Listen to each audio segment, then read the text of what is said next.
Hey everyone! Hello. Hello. Well, Alright. You right, bud? how is everybody doing? Michelle's in a cupboard. Hello. Judging by the lighting. I swear I'm right next. Look, oh look. And you have a light on you. Yeah, but it's just the darkness. It's the darkness that surrounds you. It's just getting into character. Your lighting is applicable to character. Yeah, exactly. I'm Alright, drinking Welcome. gin out of a mayonnaise jar. I don't know why he's become obsessed with this. I know that it's clean, but I still imagine that there's a kind of hint of egg in that drink. It's vegan mayonnaise, so Yeah, it's still funky. Anyway, Can't be fucking with that. It's got to be said. I think it's something about the fact that the fucking label is still on. That is something like that. That's what I have a problem with. that makes it look like it hasn't been cleaned. Yeah. There's still the sellotape from the packaging. This is the thing. If you took that off, I'm down with that because it's a bit hipster. It's a bit sort of cunt like me. it's a bit So- hipster. That's but the fact that it's still got the label on, there is evil there somewhere. It's I think. I like your There's jar. chaos. Thanks. It's a mason. It's a mayo. A happy birthday to the Lady Runes. To Mother Oh, Runes. happy birthday! Is it Rudy's birthday? It's Rooney's mother's It's Rooney's birthday. birthday. It's Rooney's mother's No, birthday. Rooney's mum's. Happy Oh, birthday, Rooney's Mother mum's Rooney. birthday. Also- yeah, and happy birthday for Winter for a Happy few birthday, days ago. Winter. I don't know if you're here, but happy birthday. birthday, Also, Winter. many cocktails have egg whites in them, so Yeah. Yeah, but not There's a fucking difference mayonnaise, between a mate. mayonnaise cocktail and What a the fucking... fuck are you on about? Oh yeah, I'm just gonna put a bit of mayonnaise in my fucking whiskey sour. What are you Listen, talking about? I'm gonna have to herd you guys back because we're playing D&D today. Yeah, I'm ready. This is the Wicked Game channel, and we are professionals. It is Wicked Wednesday, which means that we today are playing From the Ashes, which is our Dungeons and Dragons campaign. This is we're well in it, but if you're new, don't worry because we're going to catch you up. Everything's going to make sense. Characters are on screen next to their players, so you'll get it. wrong way, Tom. Every time. Okay, let's do some very, very brief announcements. We're back Dragon Aging tomorrow. So if you like Dragon Age, pop along tomorrow. Michelle and I will be around 3. We'll be playing and we'll be taking Gwawit to make some gold and steal some hearts and, all of that good stuff. Make some hearts, steal some gold. Yeah. I honestly did, yeah, at the beginning of that. Sunday, the 4 of us, we stand in fire for hours on Sunday afternoon, which is right. We play Divinity Original Sin 2. Pog. It's very fun. It's very chill. Pog. It's very You wanna see chaotic. pro gamer so all Lydia? those 3 things. So pop along to that. We usually start Pog along. sort of early evening time, a little bit different each time. Whenever we're kind Half of ready, 6, 7. on a Sunday Yeah. evening, we start. As always, thank you to the mod crew who are Atomic Flash, Rooney Runes, Sweet Poison. They just rule. Girls, women. The music is by Ivan Dutch that we play, so pop along to ivandutch.com if you like free ambient music for your D&D or streaming or for at home, whatever you fancy. Okay. Previously on From the Ashes, our 3 friends who they escaped capture and torture, and they're now trying to liberate others who are like in a similar position, and so far winning. They tracked down this house in the jungle where they could save one of the 2 captives and bring her home. These people were being held in order to have experiments, like barbaric, terrifying experiments done on them, all in like the name of furthering arcane understanding and giving like magic to anybody who might want it, which has mostly terrible results. They are on the verge of returning to what has like become their home, the city of Arroway Haven with the person that they liberated and a little boggle, a little fey creature that they also, who was a kind of indentured servant in the household. So you're sort of entering back into the city. And unless there is anything else, we are going to transcend our mortal pandemic lives and exist for a few hours in this tropical paradise of gondolas, friendship, and cheesy meals. So, Spoiled it right at the end there, I'm not going to lie. Oof. Tom, you can't escape the cheese. It's the molten liquid cheese. It's coming for you. My brother's calling me because he has no idea about my schedule. Hang up on him. No, pick up. It's fine. Pick up. Answer. Go on. I fucking should. You know what he wants? He's going to ask me to just pop onto Twitch and watch him play Returnal for a bit. Fuck him. Okay, so D&D to play. Come on. You are coming to the edge of the jungle. You have 3 farm. Some of you are walking, so you're going at a fairly slow pace. And you've rested. It is, it's still the morning.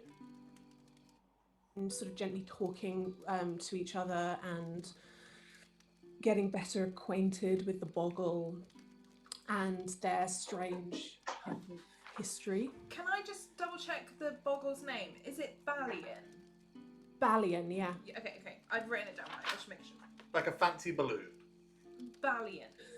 Balian the boggle. Sure. Yeah, cool. Okay. I think it's French for whale. Don't worry, it's all good. I'm quite sure that it's come out of Google Translate for something, but not whale. That would be frankly daft. So, is there anything that anyone is doing now, or are you just trucking on to the city walls? I think we spent a little bit of time sort of during the evening or the morning of the next day, sort of identifying items and stuff like that, just making sure that we have sort of like a bit of inventory of all of the stuff, and as he identifies things, Serge kind of hands things out to his friends and sort of like tries to sort of figure out what would do the best job for each person. But so we all have bits and pieces, but other than that, I think Serge is quite quiet. Serge is quite sort of much to the sort of pleasure, I'm sure, of the rest of the party. He's actually for once very, very quiet and doesn't really say much. Yeah, I think Nyx is just sort of keep like very much on the lookout, just not trusting anything. Every noise that comes out of the bush, she's like, oh no. But yeah, it's definitely got that right. Like, come on, let's get back to Arroway Haven. Okay. All right, great. Roll me perception. And Daytime. if I could have a group animal handling just to get a general idea for how long it takes you, yada yada yada. Can I? Oh, actually, I'm pretty okay at both of these. That's 11 perception. Mm-hmm. Did you do it at disadvantage because it's daytime? I did. And animal handling is a 13. 13 for Nyx. I've got a beautiful, beautiful 8. Oh, Okay. 9 plus 1. And what did Cam get? Did you want a perception from everyone, or? No. It was only animal handling from everybody. Well, my animal handling was a 23. Okay. Which reads like. Yeah. He's okay, Jonathan. He's. Okay, so by the time you get to the canal entrance to the city. It is, the sun is very high in the sky. The shadows are very short, much to Nyx's chagrin.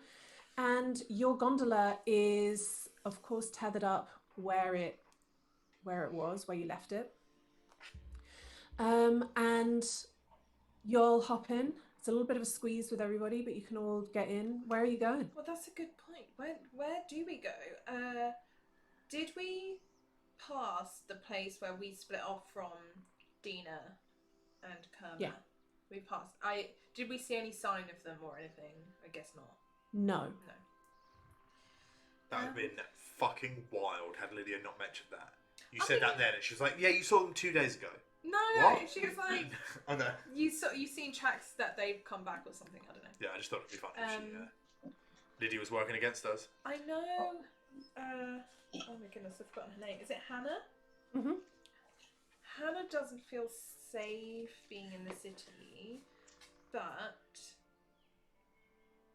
Hannah, do you think if as long as you don't try to cast spells, you feel like it should be okay? I don't know. Okay. Well, Maybe, probably. Still kind of new to it, you know? yeah. Well, maybe we head to... Do we just head home?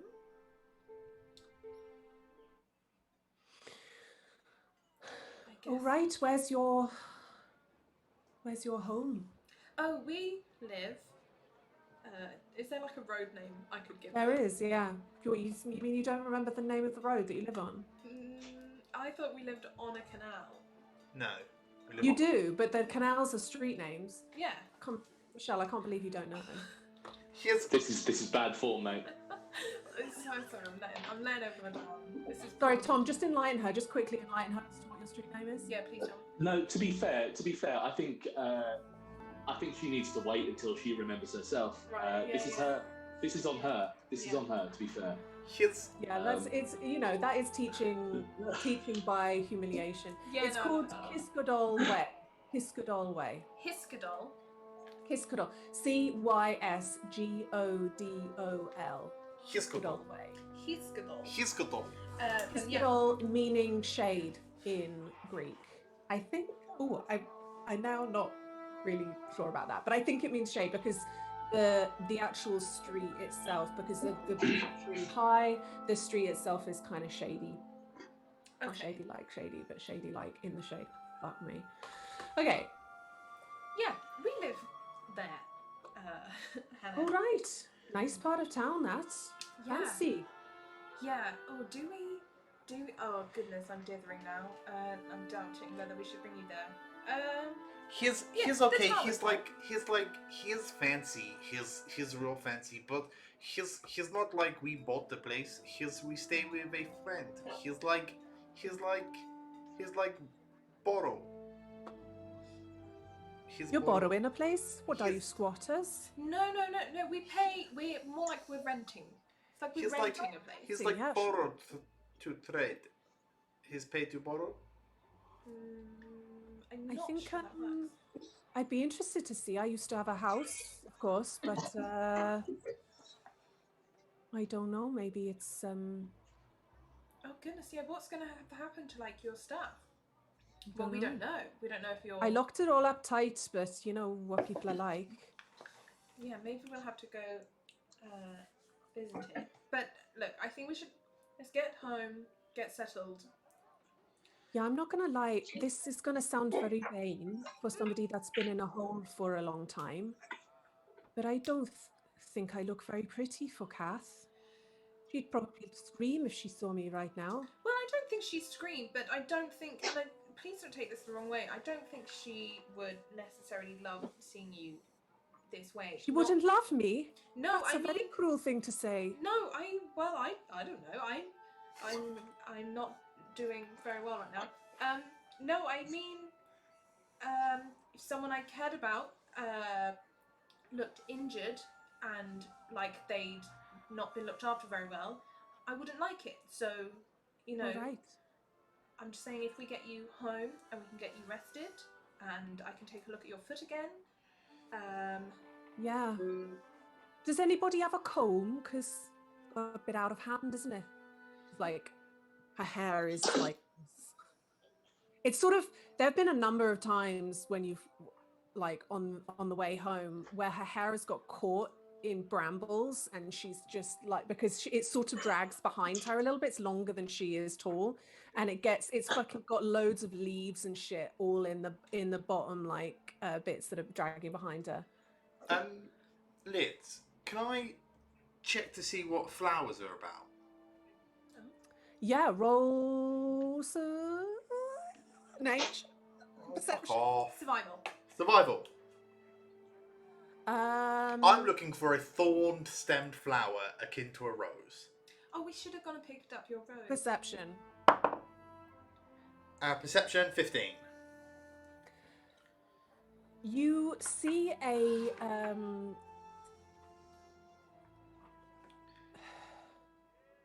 you don't see exactly what you're looking for.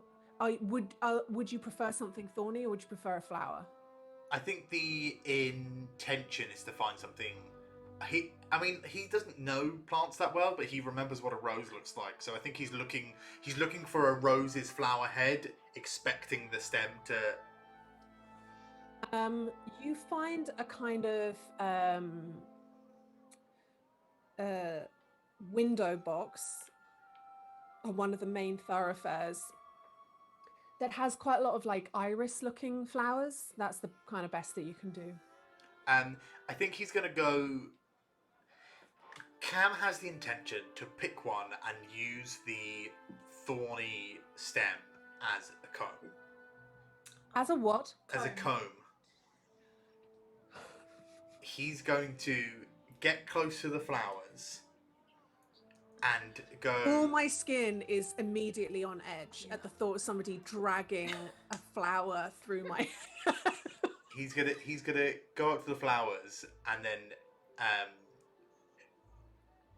just sort of get lost in it for a bit and forget why he was going up to them. I think Serge. Oh, sorry. No, I'm just going to quickly say, you sort of you push the gondola up to this window and you put your hand out to this iris, and then the stem is really, really smooth and has these like ridges that go up the side, and then the flower is so very soft, and you, as you say, you get very lost in it until you realize that there is a face on the other side of the window of this box that's like looking at you furious and like taps the glass and kind of goes, "Get away!" Lime chamomile is very nice flower. Get away! He's okay. Sorry.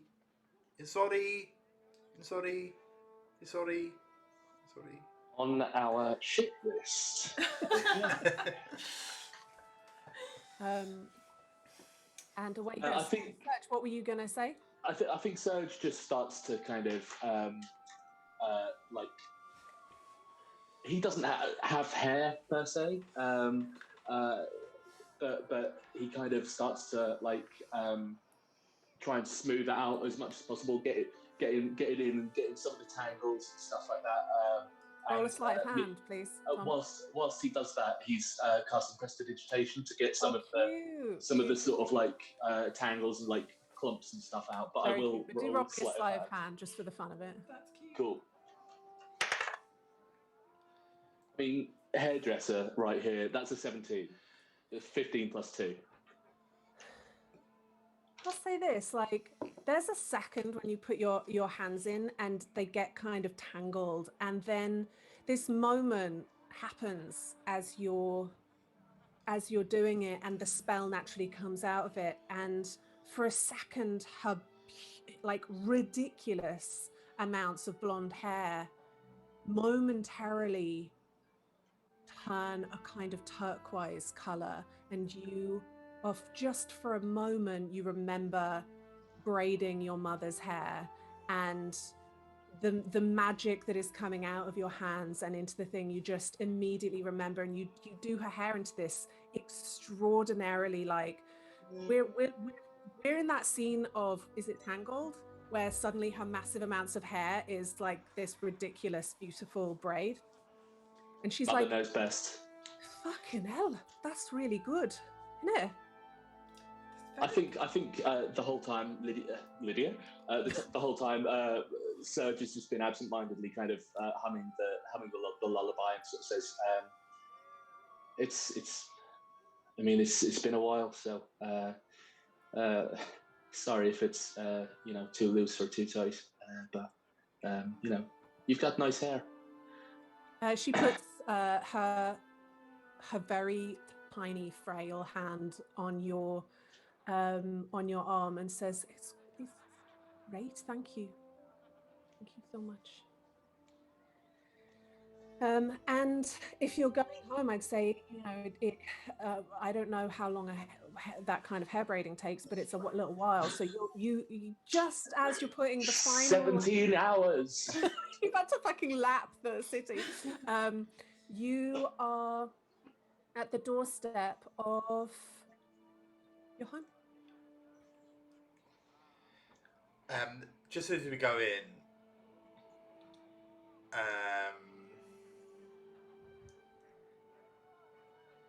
I think Cam's just gonna just take a minute. I think he's just gonna just pause before going. I don't think he's gonna do anything, but yeah. He's taking a minute to what? Just taking a minute, just pausing before he goes back in. Okay. I think he's just sort of a bit on edge about being in places. Anyone that would like to can do a general perception check for the city, because I know we did one going in, and I know that Cam was looking specifically for a flower, but didn't do a perception check of the city. So. Oh, that's so wonderfully narrative. That's 16. an 8. Oh. Nix, what did you get? 16, and I did roll a disadvantage. There's an interesting vibe to the city today. I wouldn't say it's on par with when you first arrived in the city, but you definitely, while Serge is braiding the hair, there's this moment of wait, is this like when we first came to the city? Wait, no, it's not quite.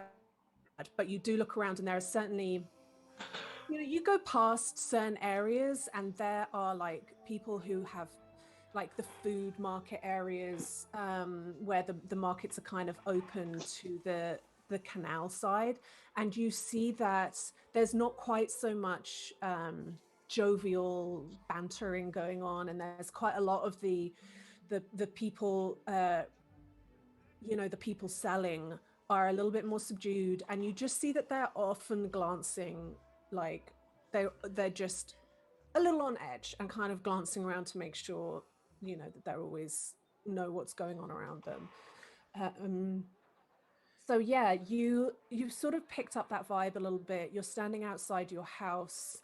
Cam's just taking a couple of deep breaths, and you go in through the main doors of the house.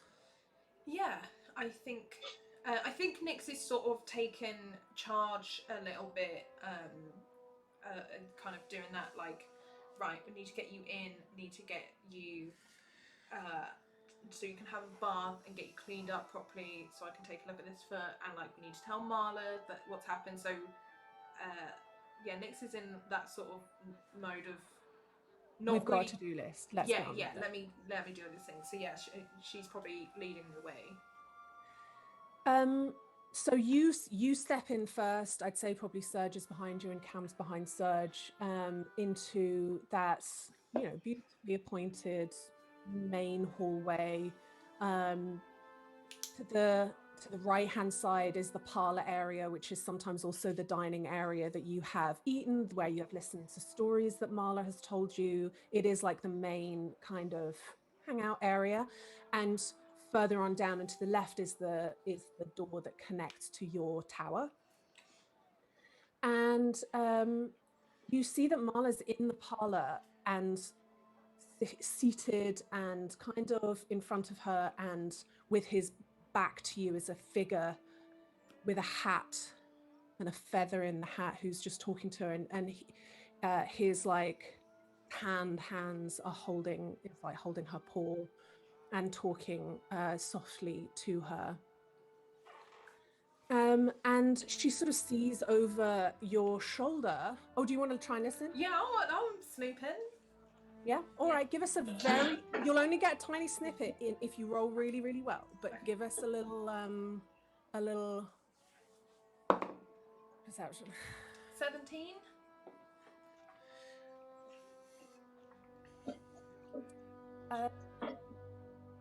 You just hear.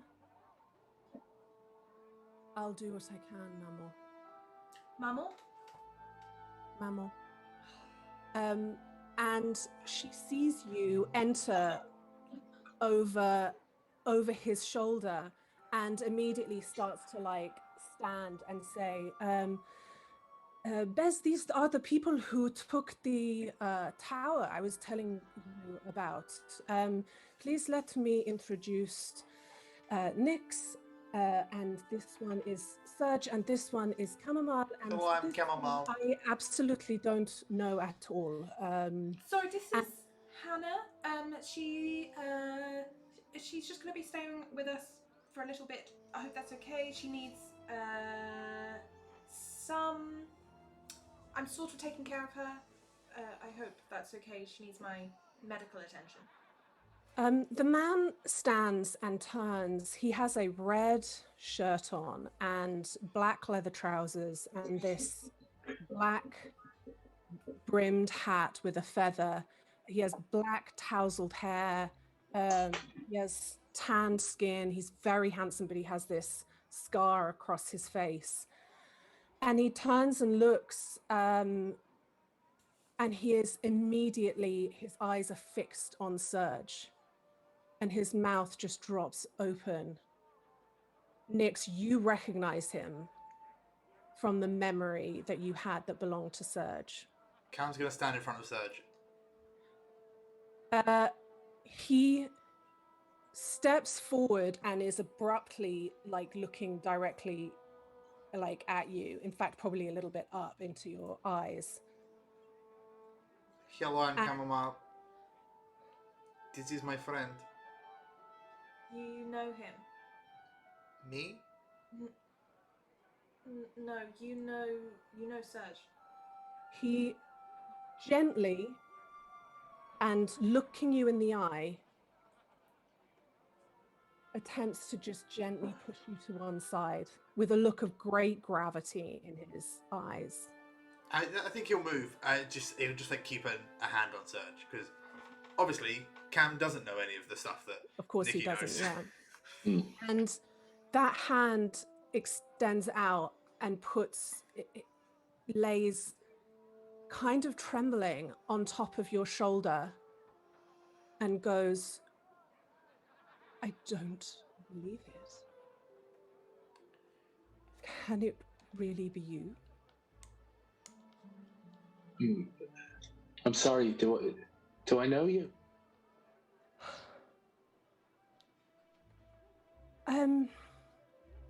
You probably don't remember me. I am so happy to see you. I am so I cannot tell you how happy I am to see you. My name is Bez Otzer. It is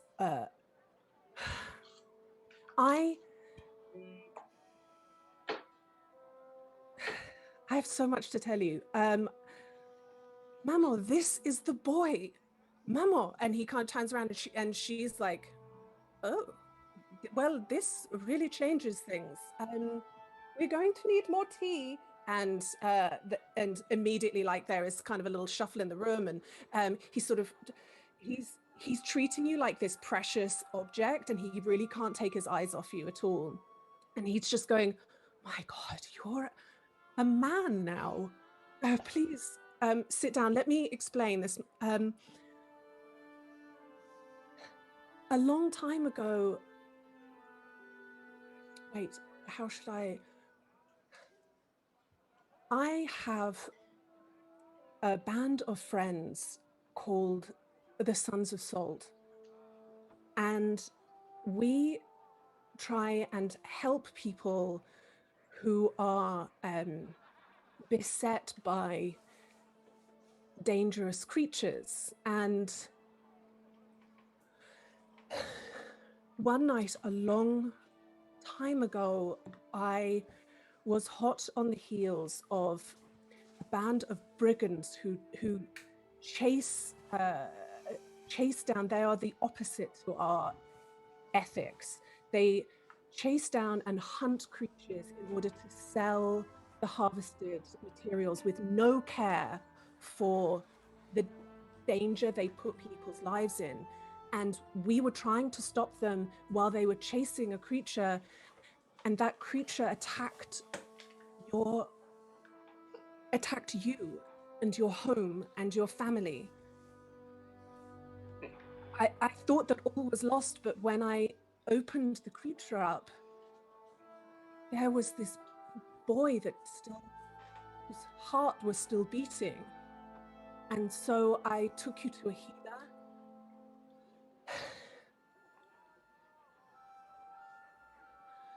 And I have never regretted it more.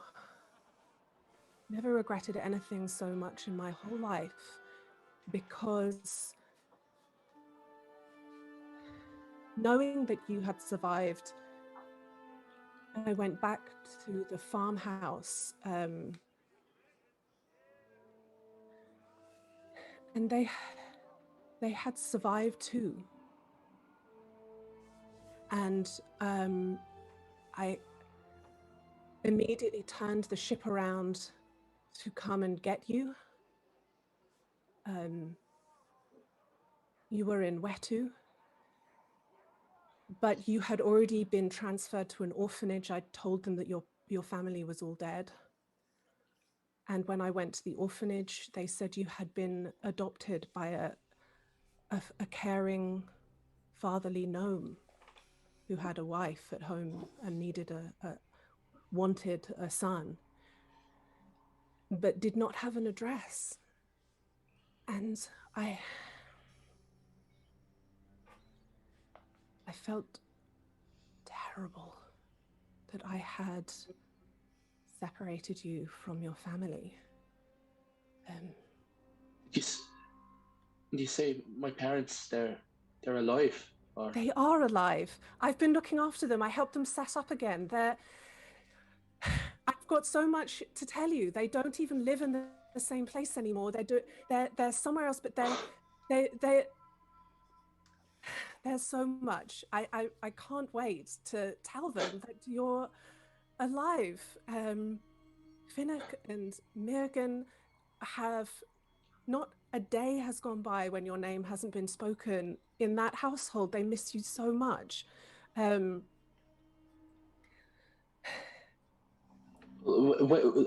mean, where do they?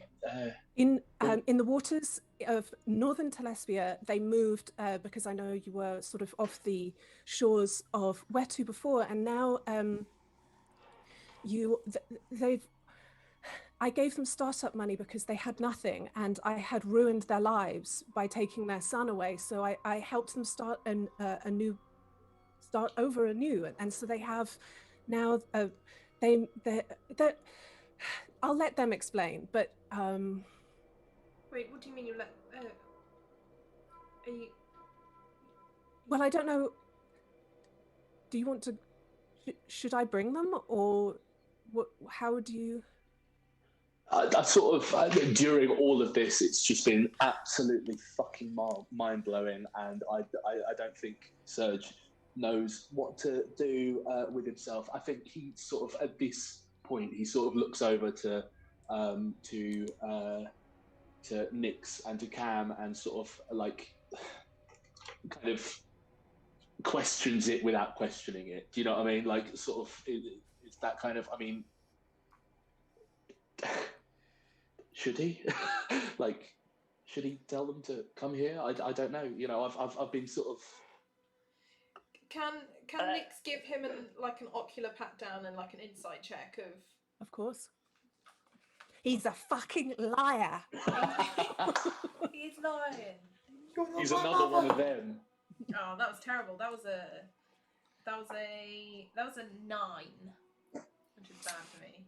on He's insight. just so dashing. So dashing. Um, I'm. I mean, there's a lot that I think a 9 would pick up. I think you would see immediately the depth of love that Marla has for him and the depth of trust.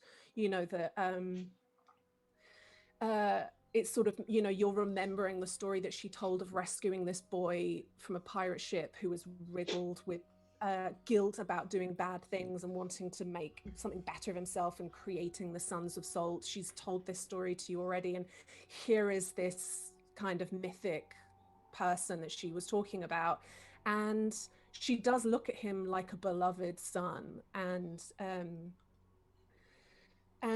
as far as he's concerned, though he was like holding her hand before, he's now kind of looking to Serge,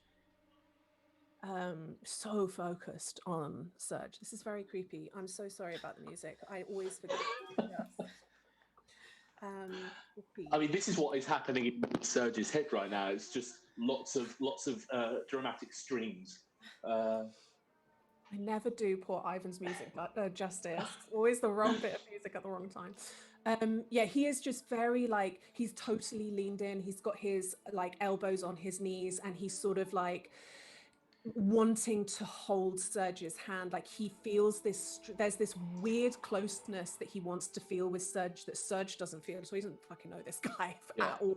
So it's sort of coming up short against. It's like a family friend that knew you when you were a baby. You're like, oh, do you remember me? It's like, I've no fucking clue who you are, Darren. Exactly. I beg you to stop. It's Please. me, your Uncle Darren. No, you're a bloke. You're just a bloke called Darren, mate. Like, I have no fucking clue who you are. Look at this picture of us together. Yeah. I think he is very focused. Like it would be, it would be odd. It would be extremely peculiar if this was a bit of a show and dance, song and dance. Almost like if he was the sort to kidnap people and do magical experiments on them and had to keep that a secret. That kind of odd and peculiar. Yeah. I mean, you've met some certainly some people who let's say not the best, but Can I mean, using that same analogy, anyone that would lie to say, do you remember me? I cuddled you when you were a baby, and lie about it is strange. I'm sorry, this is a lot to take in. I don't have many memories from before I was with, before in my past life. In fact, I thought that my parents were dead. So it's a lot.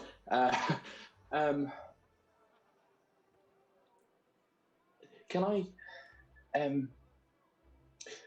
think about it? Are you going to be in town or? Yes. I mean, and I sort of look over at Cam and Nix as I say that. It's like can I think about whether I take you up on it now or I'm later? going to be staying here. My boat is in the harbour.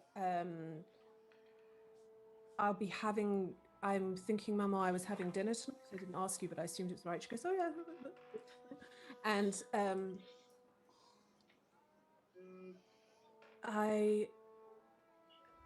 I'm at your service. It is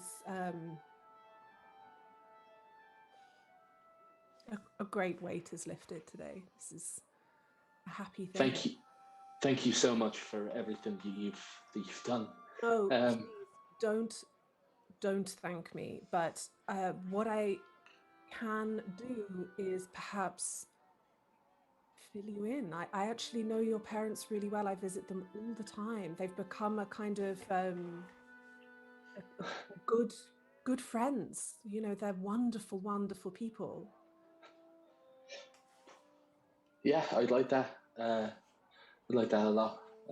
And as I sort of say that, I kind of the like I think the glances over to Cam and Nix are like constant, and at this point I do definitely sort of say in like telepathically sort of we can't let we can't let him know about what happened. I can't do that to this man. Uh, we can't let him know where we ended up. I'm sorry if that feels disingenuous, but I couldn't do that to him. I think that's your call, and if you rather he didn't know, then he doesn't need to know. But just if it puts your mind at ease, I remember his face from one of your memories, and what he says is true about him saving you. I can't see much else, but I think he's genuine, and this may be your only chance to be reunited with your parents.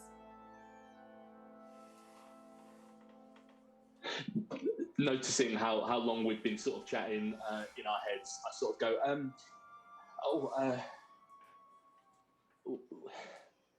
sorry, we've had a couple of pretty rough days out on the road. But did you say that you were staying for dinner tonight?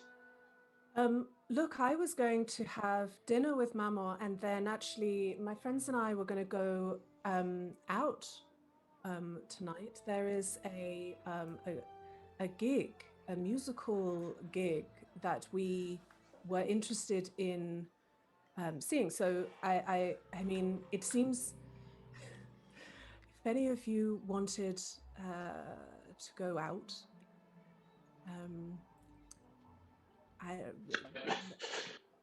I mean, so long as there's coffee, then I would be more than happy to go out, let loose. I feel like let loose being the fucking operative term there. Yeah. I mean, yeah. I guess we could. So long as we're not like crashing the party or anything. Oh no. You know, it's a funny thing, but when you spend many months on a boat with your dearest friends, though you love them, you do get really excited about meeting new people. So they'd be delighted to have you know, a fresh face to introduce themselves to. Well, I mean, I for one would be delighted to go out with you. Thank you. Cam? No problem at all. Do you think maybe we should like to go out tonight, or do you want to stay in? I don't know.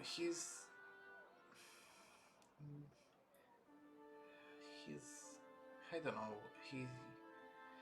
Maybe There might be some new flowers to find. Do you like to dance, Chamomile? His chamomile. He's to not move too much. He's to make light feet so as to not wake Sikros. His. I'm sorry. What was that? He's okay. His chamomile does not like to be heard so much. You don't like to be what so much? Heard so much. Heard. Yes. That sounded like Thomas reloading his brain.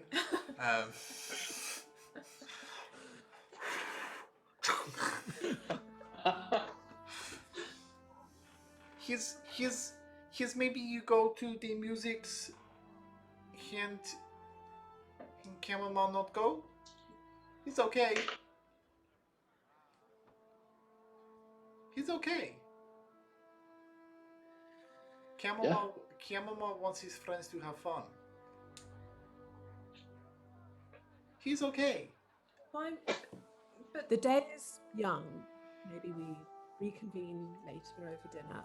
I can see now you have probably would like some time.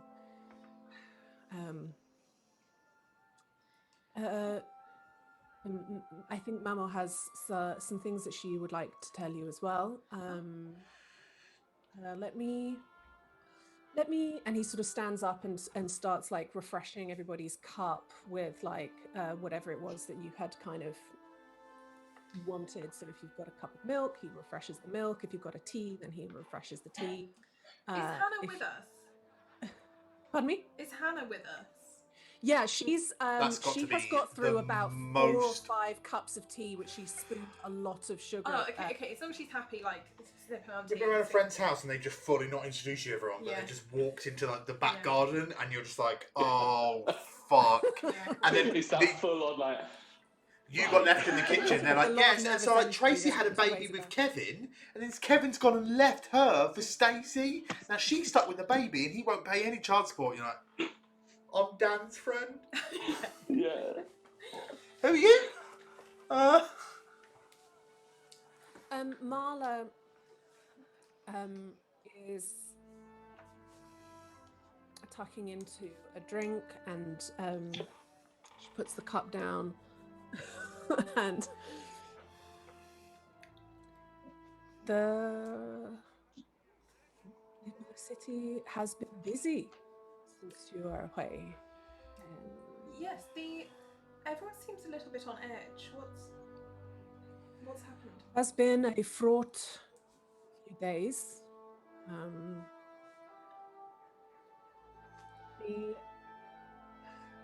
The rise in taxes has been very hard on people. Businesses are closing. People are out of work and angry. And all in the name of keeping the city safer from violence. But it has filled the streets with violence, with angry people who are displaced now. And when there is violence, the custers tend to beat and arrest people. And those people are found guilty of treason, and they are executed. And their bodies are left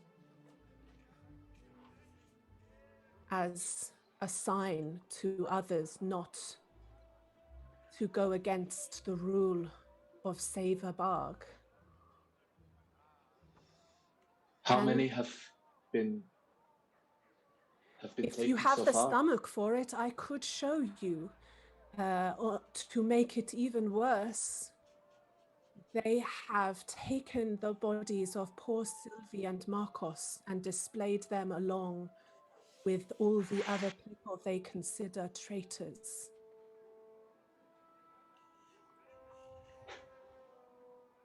I had wanted very badly to get word to Imperial Palace, but I fear Discovery sending a letter. So I contacted Bez, who may have someone on his crew that could send me to the capital directly. Might be a little safer. I think that, I don't mean to brag, but I think a message coming directly from my mouth to the Emperor would be taken seriously. It is, I think, the only way that I can try and remedy the terrible things that are happening. Everybody is very frightened. Nobody seems to be able to keep their business afloat. The taxes are terrible.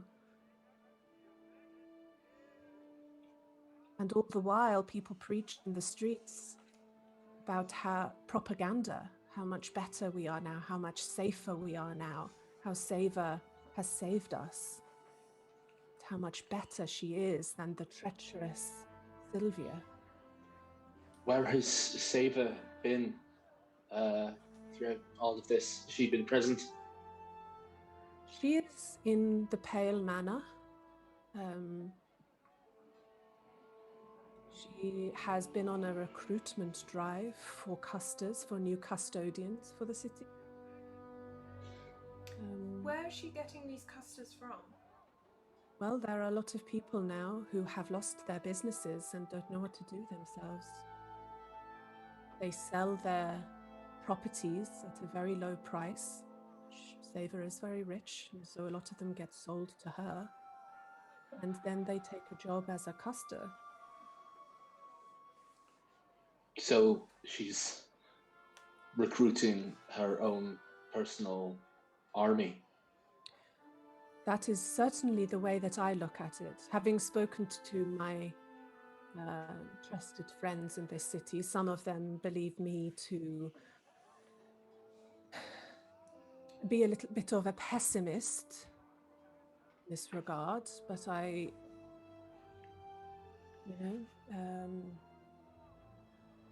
when I see a spade, I call it by its first name. Stephen. Timothy. These are all good names for spades, but I think in this instance, it is dictator and murderer and criminal and save a bark. But what do we do? How do we... I mean, are there people in the cells now, or in the cells? Which cells? Well, you said that people have been arrested and then tried for treason. They don't spend long locked up anywhere. They go almost directly from the moment of arrest to a swift trial, and then they are either hung or beheaded. Jesus. It is grim, I'm afraid. I'm so sorry that you have come. This city has been a blessed place and my home for a long time, and I'm sorry that you are embroiled in all of this. She must be brought down. She is terrible.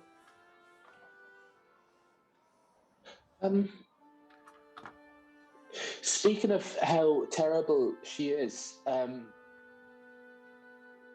I right in saying that she used to be the one of the owners of the glass manufacturer that we were working for?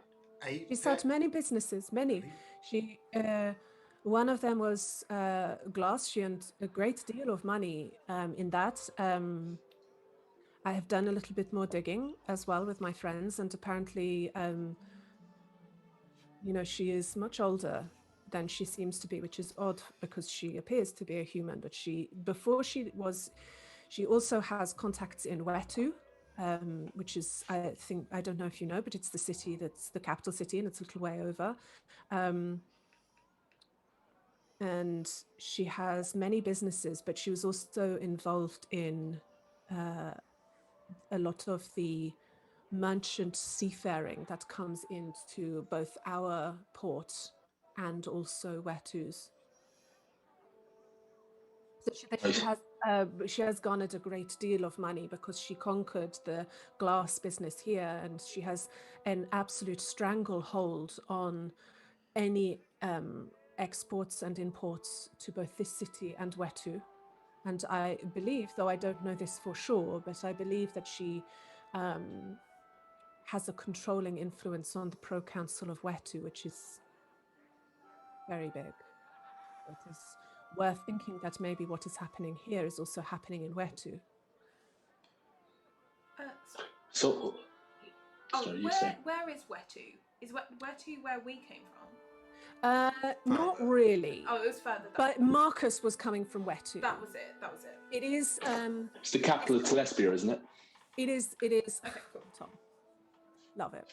It is the capital of Telespia, and it is essentially, if you were to leave Arroway Haven and go back the way that you came and kind of that distance again, you'd be in Wetu. Yeah, okay. Telespia's... out of character, sorry. What it feels like, from what you're saying, what it feels like is that she's essentially trying to kind of re-nationalize, not re-nationalize, what was it, like extricate herself, like secede from the Empire. Yeah, that's exactly what I was trying to say, but said far better. Does that sound sort of what Marla is sort of insinuating right here? Um, I think Marla is certainly insinuating it. But she, you know, that is definitely kind of her fear.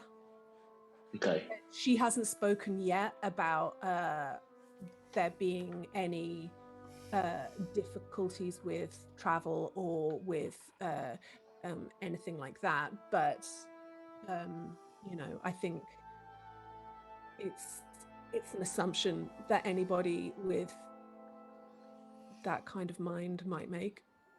So, what would happen if you were to go and speak to the Emperor? Well, What would happen? it's a difficult thing, because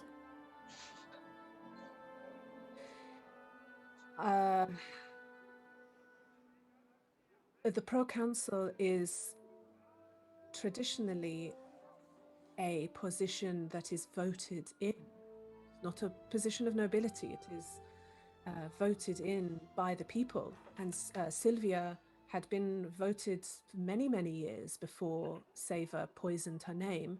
And Saver created a vote of no confidence in Sylvia and slipped into the position without having to be voted in. So I think at the very least that the emperor could do is call for a vote. Goodness knows how that would go with the propaganda and fear that the city is feeling. I think if they're not really in my lifetime, but there have been emperors in the past with a heavier hand. I'm thinking of Julian I, who probably would have come in with forces and just squashed her, not liking that kind of independent spirit. But we are not in the epoch of Julian I. We're with Julian II, who is a little more philosophical. So I don't know is the answer. I'm sorry. That was a long-winded way of saying I don't know. What if we had other allies outside of the city? That would, of course, help. I mean, should that terrible bitch just die, it would be different, of course, wouldn't it? Well, is that an option? We're playing with it. Well, how do you I would never for a second doubt your incredible abilities, but how do you kill a powerful woman who is surrounded by guards in a fortified manner? That's true. We need allies. And a very, very strong plan. A Yes. strong cam? A strong Cam. Cam, you need to be stronger. Start bench pressing. A His strong plan and a strong cam would get you so far. his Okay. his maybe his maybe what if his chamomile the he has the two ideas. Okay, but what are they? Chamomile his please do not think little of chamomile to say his the world has been very mean to Surge and has been not very nice to Nyx. And Chamomile thinks that maybe it would be okay if Surge wanted to go to see his parents and Nyx wanted to find um, the wife, and maybe we didn't fix this problem because the world has been here a lot, and Surge he deserves the family more is not to say he's not family now, but is to say he deserves the parents, and Nyx deserves the wife, and it feels like a really big problem, and sometimes chamomile feels really little, and he's like a lot, and that's just the idea of one. Um, his his chamomile thinks that maybe you deserve his a nice and happy and quiet time. Maybe. Look, His and then the idea too is that maybe we chamomile is the butler and we set the house on fire because we could set the whole house on fire. but it feels like a lot. He's like because chamomile didn't have to do they lie a lot and for a long We won't time make you do that, and it's no. just like he's Wait, hang on a second. Is Caramel's idea to become the butler to the pro-council and then burn the house of the pro-council? The butler to the Pale Manor, and You got just leave one the hob on. fucking solid idea and Yeah. you just keep churning it out. Yeah, it worked before. Why? Look, we've actually done it twice now. He's Twice. like 100% success, and he's like You're not if wrong. success he's if fixed, why break it? You know. Look, this is what I We think. are 2-0. Well, listen, if you would like to cultivate this idea, Horror, I horror, don't know. horror, Let's- horror, horror, The idea 3 can? horror. Yeah. Chamomile can sometimes has ideas that there is lots. Like, what if the flowers were bigger? That's just trees. what if the flowers were what? What if the flowers were bigger? That's just trees. His Right. chamomile has other ideas. Yes. His We don't need to come up with a plan. his chamomile has idea. His But what if we take horror is like we take Marlon to the capital and he's like little bit like planned one of going and being, you know, having the food and the sleep and they maybe not being in fights and not seeing the bodies, but also like helping. So like, you know, So you suggesting we all go to the capital and guard Marlow and tell them? His we got Marcos here and we got ourselves here. He's like okay. He's did okay on the road. He's got Hannah here. He's got the people with the boxes to the forest house. We did. He's done this. Cam, can I ask you a question? No, Okay. Well, I'm gonna ask you. he's okay. Back in the house, Yes. if you could have left, would you have gone and left me and searched there? Chamomile didn't know he could leave. I know, but if you did, would you have left us there? Don't know. That's okay. I don't know. That's You don't have to know, Look, but what I'm saying is, I, the people here need us. We've escaped. He's so many people though. There's so many. He people. only has 2 arms and can carry 2 people. Yeah. Look, it's a lot. And I don't know if we can do anything. Maybe we can't. Maybe we get Marlow to the capital. And then maybe we get Serge to his family and then you to your wife. And then it's like happy ever after. He's like painting.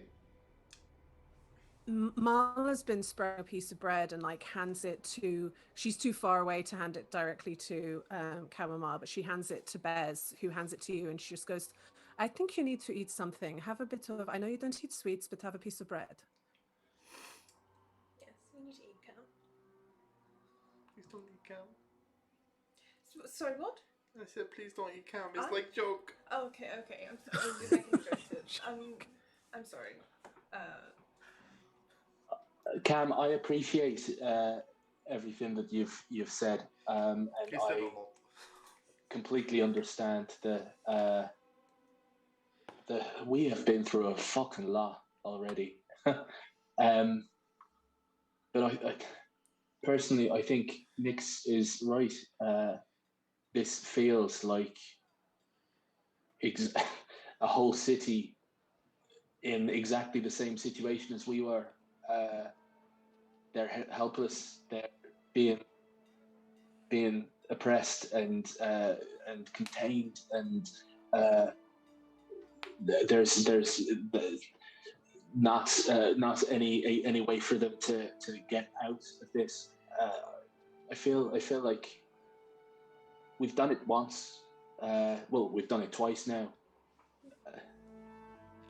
Who best to help than those who have skin in the game, so to speak? Yeah, and look, this isn't, we're not going to come up with a solution and fix it straight away. This is going to take time, and we need to think of a plan of how we fight back against this. But we'll do our best, and if we can't do it, then we'll look at leaving. But for now, we will. But what if it's too late? Marlo said there's so many bodies. Marla, did you say that they were hiring new customers? Yes. No. I don't really see many of them on the actual streets, I have to say, but maybe they take a little bit of time to get them trained up and. They're sending them off for training. He's like training, or is like training? Like, what's Jensen? Oh, he's Mr. Button. Mr. Jensen Button, like him. They'll be sending. He said he was new, I think. So you haven't we haven't seen more customers on the streets. Well, not to my old eyes. So there are as many customers as there has always been. They throw their weight around, and they are frightened because people are acting out, and when they are not suppressing people, they are shouting that looters and rioters will be arrested and prosecuted for treason. They shout it in the streets as a warning.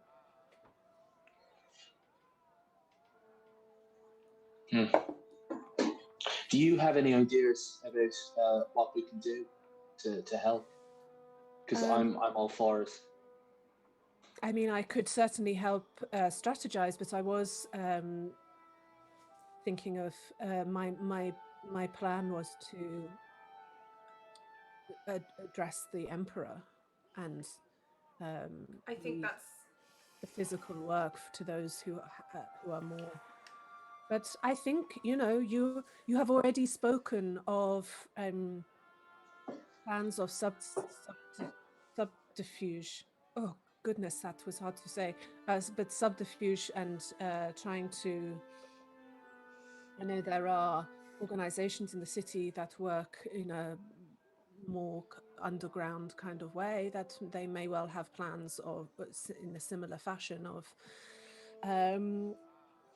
trying to get to her without having to kill too many of these people who are misguided in the work that they do on the streets, trying to protect people.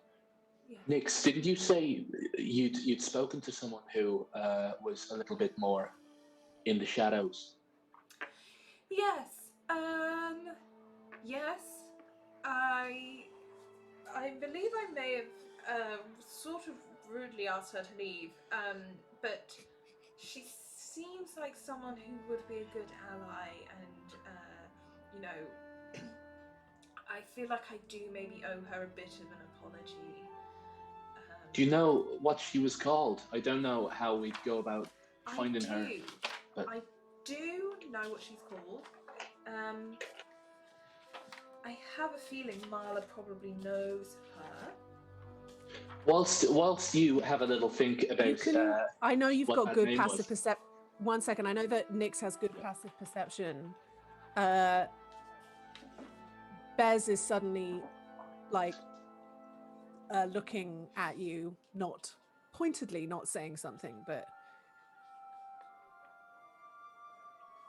At Nix or at Sir? Yeah. Oh, okay, yeah.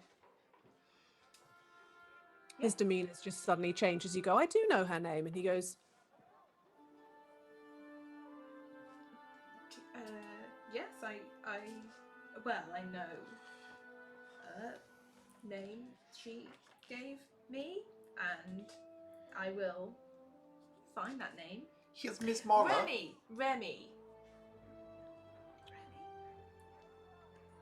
But you didn't get on with Remy.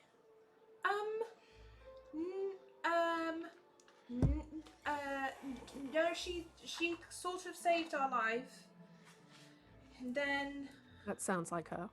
yes, and she was very kind, and I went to say thank you, and then she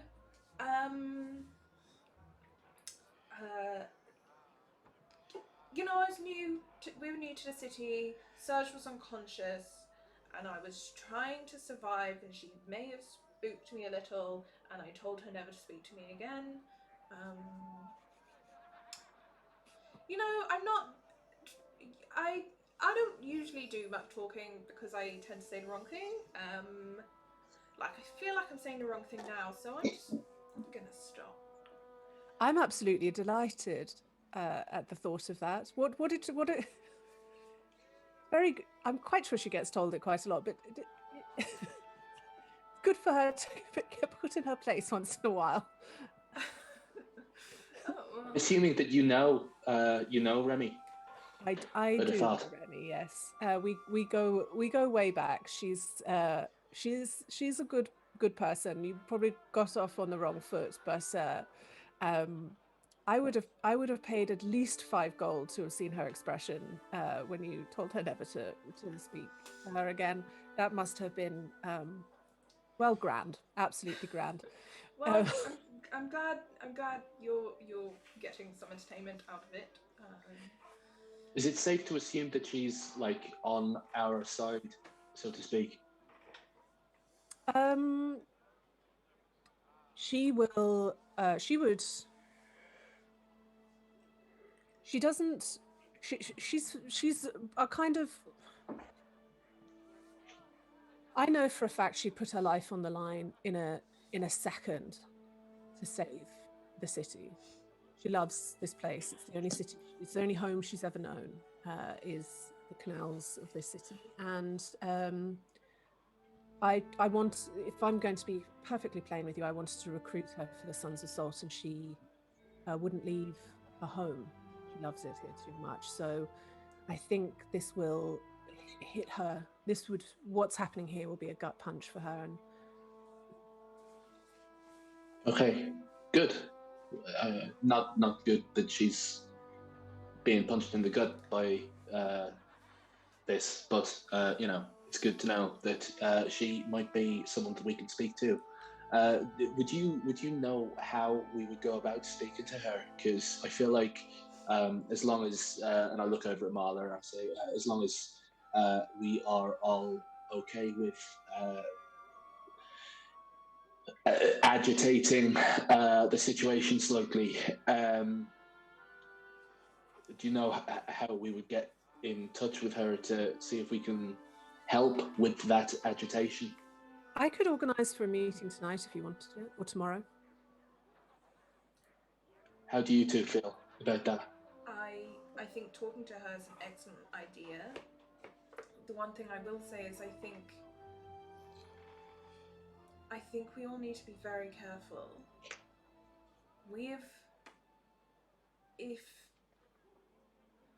If she owns that factory, if she's the person at the top of all this stuff happening, we are people who have broken out of one of those places, and we've just liberated someone else, killed another member of her staff, and may have just disrupted some more. We need to be careful, because if we raise too much suspicion on us, then we won't be able to do anything. So I think we need to keep our heads down, but I think especially when we're outside of this place, talking to her would be good. I could help as well. I would want to help. I know I'm a liability and everything, but I've got a like I would want to try and help if I could. He's Kiana. He's you had the life, and it was taken from you, and it is it is not your obligation to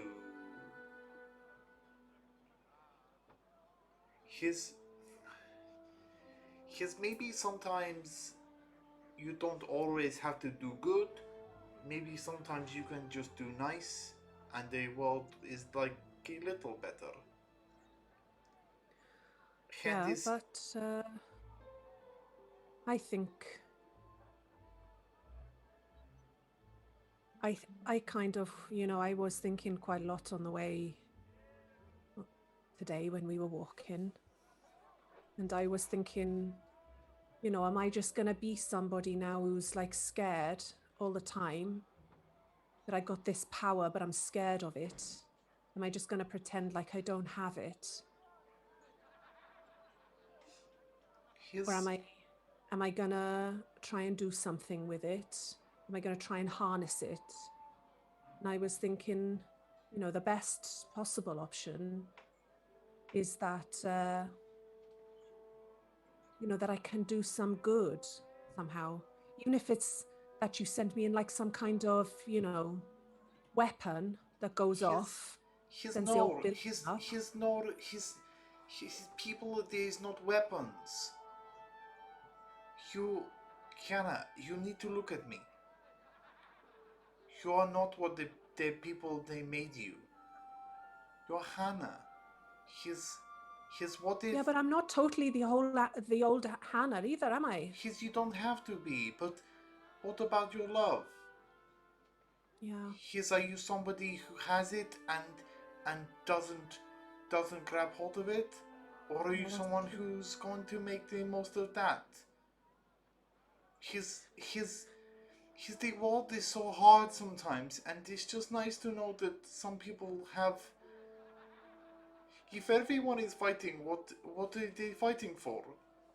His maybe you can be what the people are fighting for.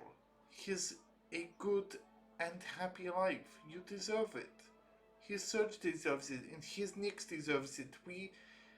His, his. You do not have to be the weapon. You do not have to be what.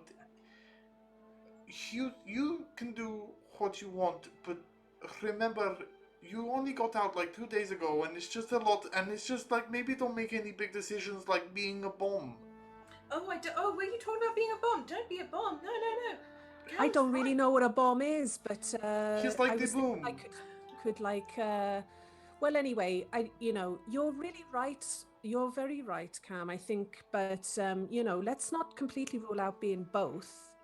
I'll do whatever Kath tells me to. I'm an absolute sucker for that girl. If she tells me to do anything, I'll just do it. So but Cam, I don't know you very well. I've got to be honest. I think you're really great from what I've seen. You're really, I mean, you saved my life, so I'm always going to have kind of a good, favorable view of you. But you don't put yourself in that list for some reason of people who deserve a future. And He's I, I see you also deserve to have a nice, calm life. he's he's sometimes sometimes it's really hard to unlearn. He's maybe harder than learning. So he's maybe sometimes he's hard to say Camomile's name in with the good words, and that's okay. You'll get there. He's just trying not to say Camomile's name with the bad words, and he's trying to do good for nice people. And I know that it would make me feel better if you could maybe experience some of that good. He's not to say don't live the life you want, he's just to say live some of a life. His don't go from prison cell to fighting a fight. His maybe sit down. His have a dinner. His talk, tell a story in between. You know. All right.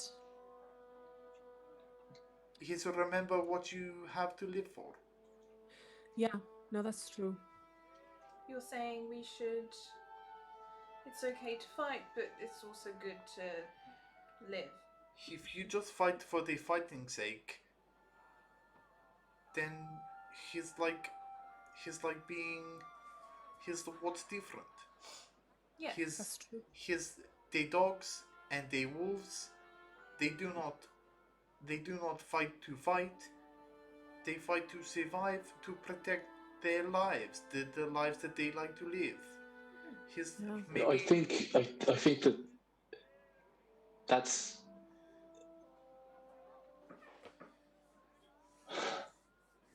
we have looking over at Bez very quickly and sort of adjusting what I was about to say.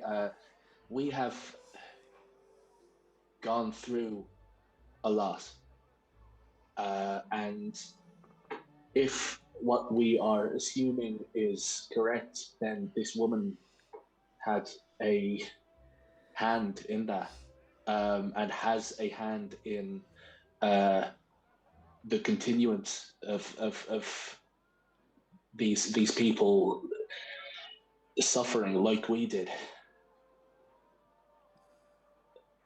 It's about survival.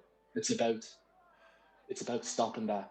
It's not about fighting for fighting's sake.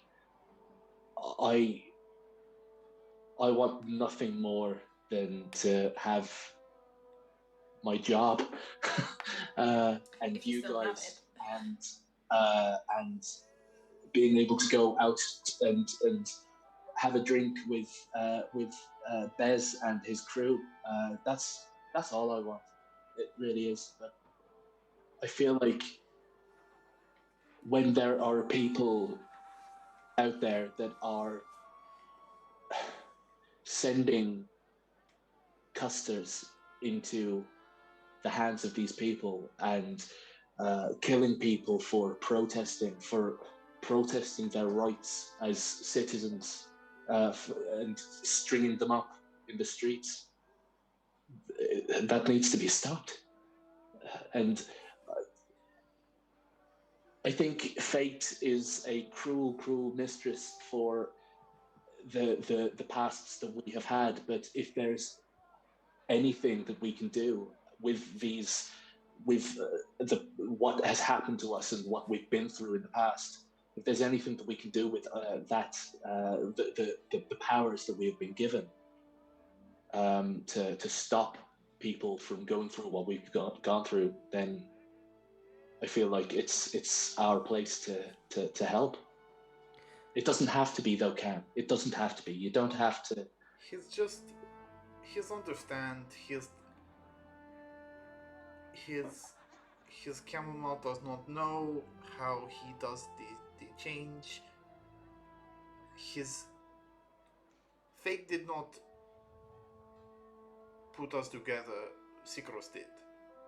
Fate did not help us make a plan. Surge did. Fate did not light a fire. Nyx did. His chamomile just wants to stop and smell the flowers lest they be trampled. Yes. I know that my opinion within this friendship group means absolutely nothing at all. But I am moved to just briefly say that if your soul can bear it, and if it feels like the right choice for yourself,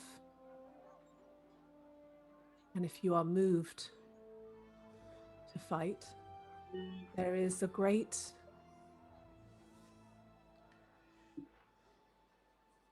healing in it.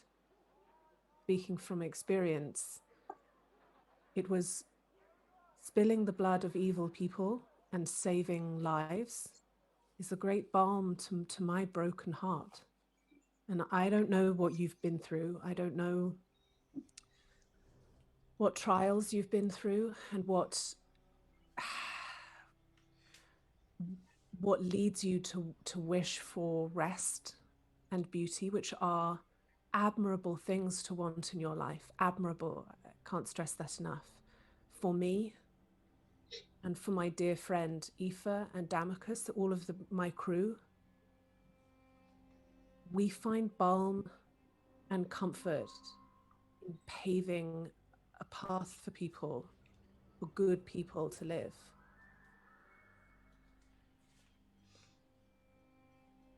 You don't have to be one or the other. You can do exactly as much as you feel that you can.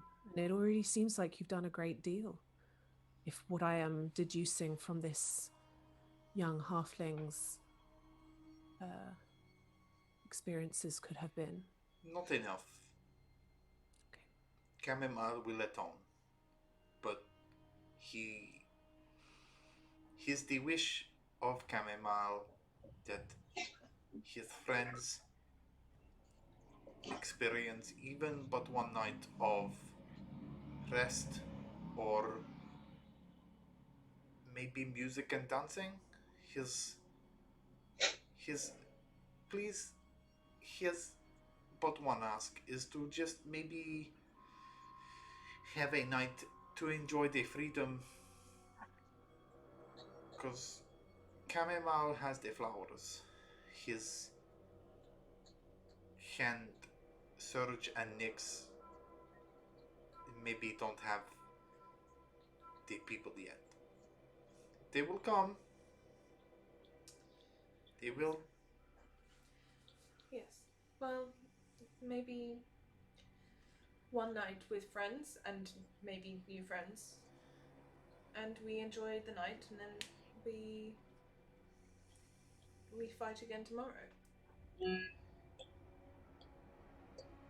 I like that. That's the plan. We really need to get Hannah in a bath though. It's pretty bad. The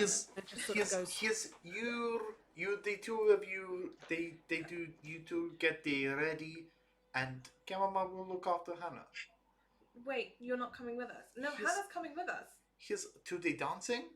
Yes, we're Well, I'm going to go to the Cat and the Custard Pot for sure. Try and keep me away once I'm smelling fresh. Is that where the gig is? No, I don't think they... I thought we could go there though, because also we need to find Dina and Kermit, and we didn't give them like our home address, so if they're looking for us, that's the only place they know to look for us. He's okay. He's just like...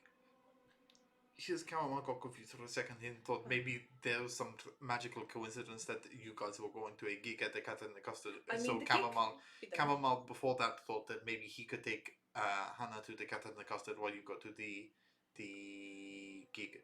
But maybe you can take her on the way. Maybe we can all go.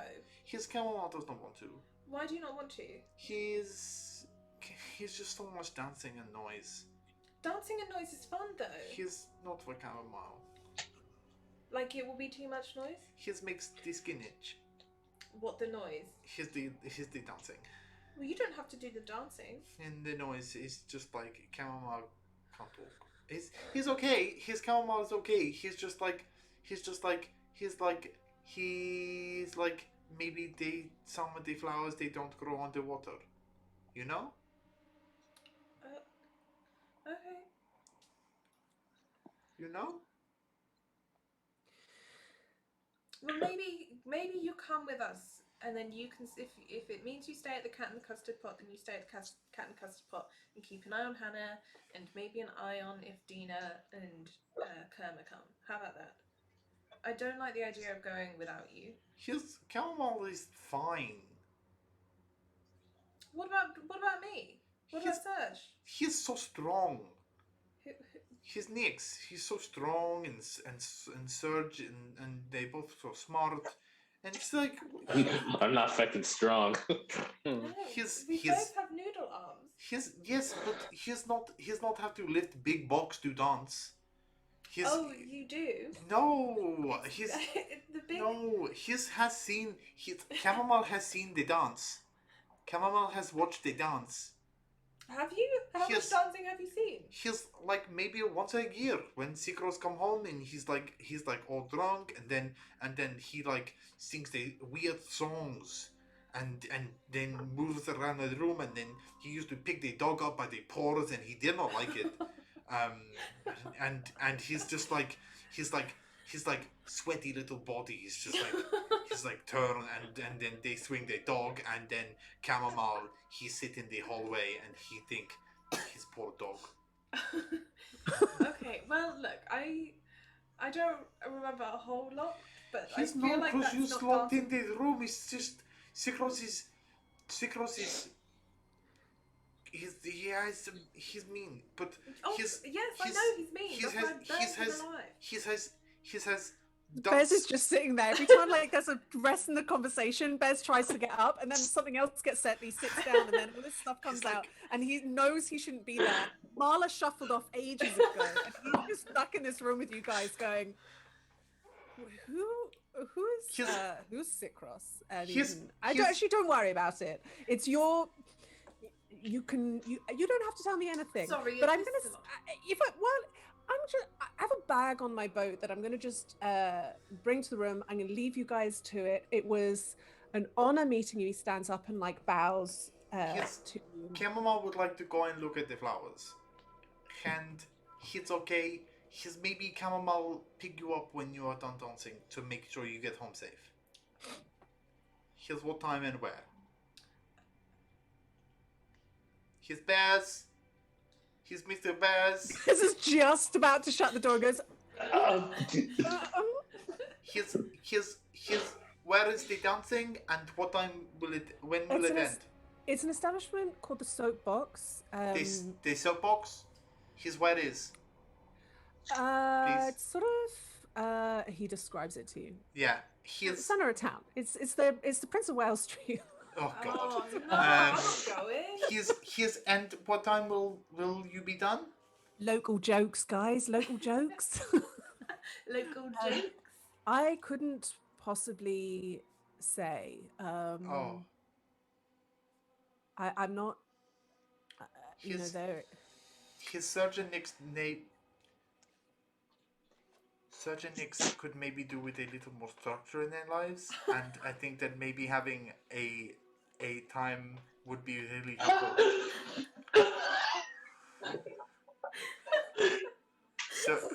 Sergius had a job for. Sir, you are speaking out loud. You are absolutely. He's no. These hands mean they can't hear me.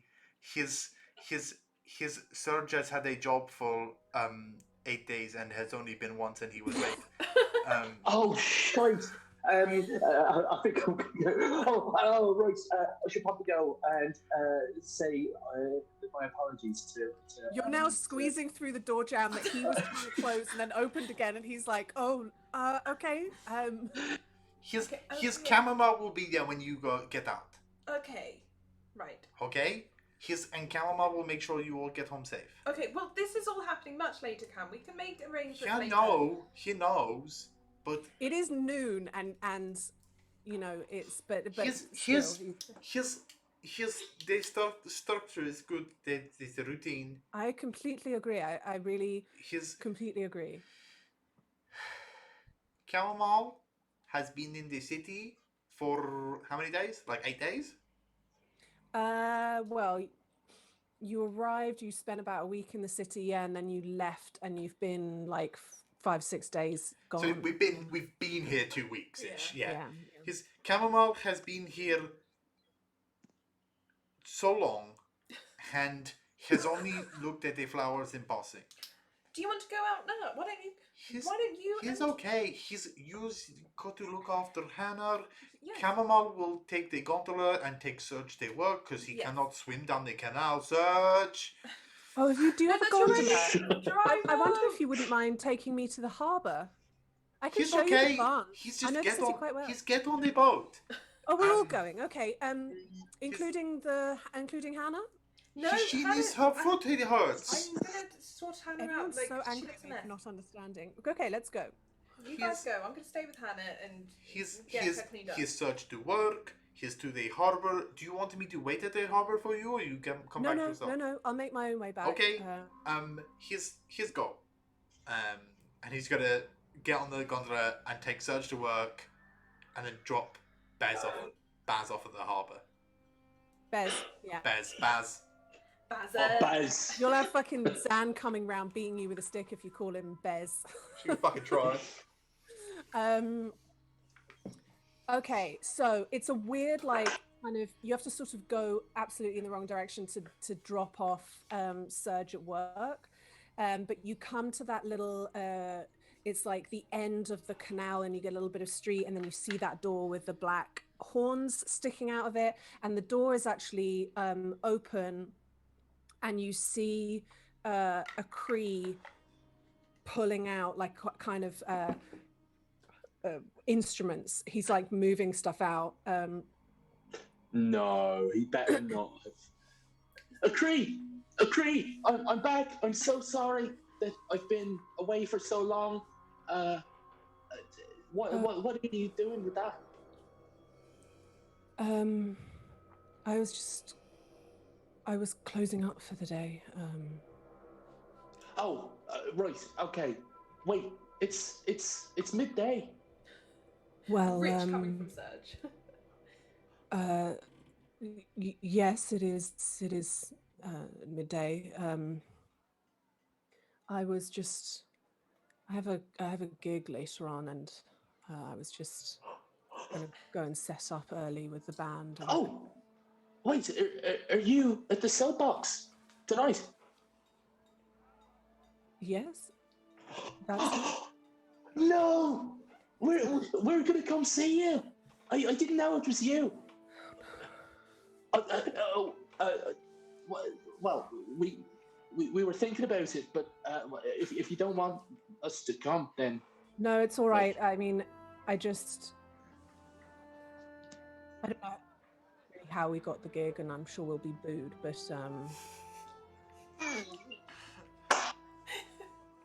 oh, fuck off. No, I'm sure it'll be great. I'm sure it'll be amazing. Well, listen, if you're closing up now, if you want, I can stay Just in. left We can- Serge there. Like, immediately punted off and go, Mr. Braz, do you like the flowers? Just immediately gone. Yeah. If you want, you don't have to close up. I'm here now. I'm sorry that I took so long off after working one day, but if you want, I can keep the shop open for you. Well, I was going. I think it might be better to just close the shop for today, and maybe tomorrow you could do a. I didn't know if you still wanted to work. I assume that you just left. Oh, left you? No, absolutely not. I did leave, to be fair, for 6 days, and I apologize about that. No, you did something- say you were going to go, but I didn't. I assumed then that you'd gone forever. I mean, I kind of said as I was leaving that I was going to go. So I can understand if if that's not what you're looking for in terms of an employee, but I do genuinely want to keep the job. If you'd like to have me, you might not want me though.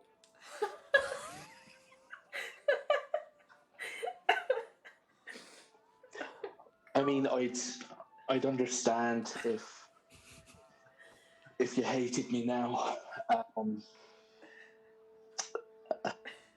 I mean, under the arrangements, our prior arrangements, it was, I wasn't exactly paying you, so you were under that understanding. I guess you can turn up and earn commission whenever you want to. So far, you haven't really wanted to, but that's fine. Right. I mean, I'd love to come back, but if you don't want me anymore, just say. Roll a fucking 'Cause- performance check, you naughty boy. You naughty boy. Performance, you say? That's a 16 plus 6, motherfucker.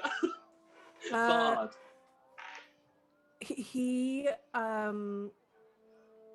his pale skin that's almost kind of like reflecting the light in this kind of sunny alleyway starts to go quite like pink, and he goes, I wonder, you are always welcome to work in my shop.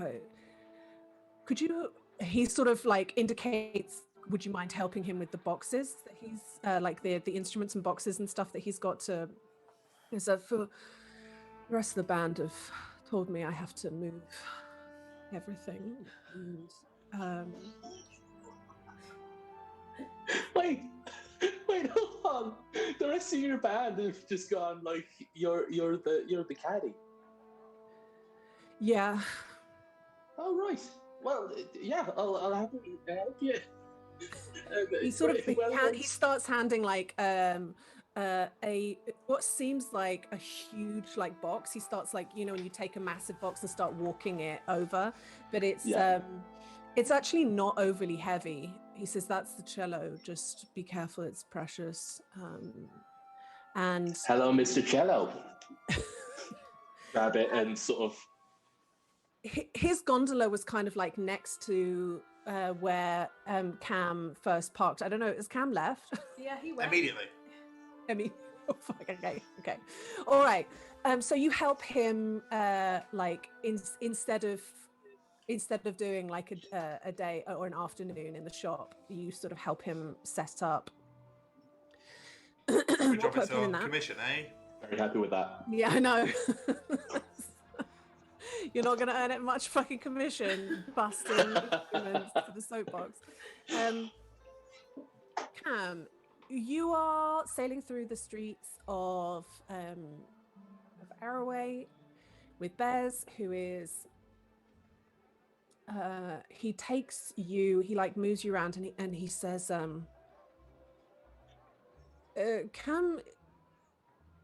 Chamomile, sorry, excuse me. It's okay. I'd like to show you, there's a very beautiful tree. Have you seen the tree? I don't know if it's sort of like the most obvious of beautiful plants in the city, but we can go via that. I believe it's nearly in bloom. I think it's got sort of another week before it's fully in bloom. But the buds, if you want to see the buds on the tree, but if we go past it, we will have to go past the main square, which is a little Here's grim. Mr. Pez. Oh, yes? Here's appreciate, but please do not think they little, but Chamomile, he's not know you that well. And Chamomile, they trust because of moral and the stories and they boat and they saving Surge, and that's all very good, but Chamomile also does not know Chamomile very well, and Chamomile was hoping to maybe get to know him a little, and he's really appreciate, but he's maybe want to be alone, but in like not a lonely way. Do you understand? Oh, I'll get right. He immediately goes to get up on the gondola and goes, I'm so sorry. You rock the boat. Do you like the flowers? Yes. I think my favorite flower is the grass. Interesting. He's so much. He's so much, and sometimes he grows really tall, and sometimes not so much. And he's like the grass goes. Here, chamomile. He's take his seat. It's nice and soft. Whereas chamomile, he's not sit on the rose or the like a bush. Oh, you wouldn't. Yes, you wouldn't do that. You know, it's a shame really that you're in Telespia where the grass is so scarce, and where it does grow it can be quite scratchy. But I have sailed to a place in the Iridian Empire where the grass is so soft it's like moss. I think you'd really love it. It's like a mattress. It's very cushiony and soft. He's Chamomile is trying to maybe look. He's think that maybe Chamomile.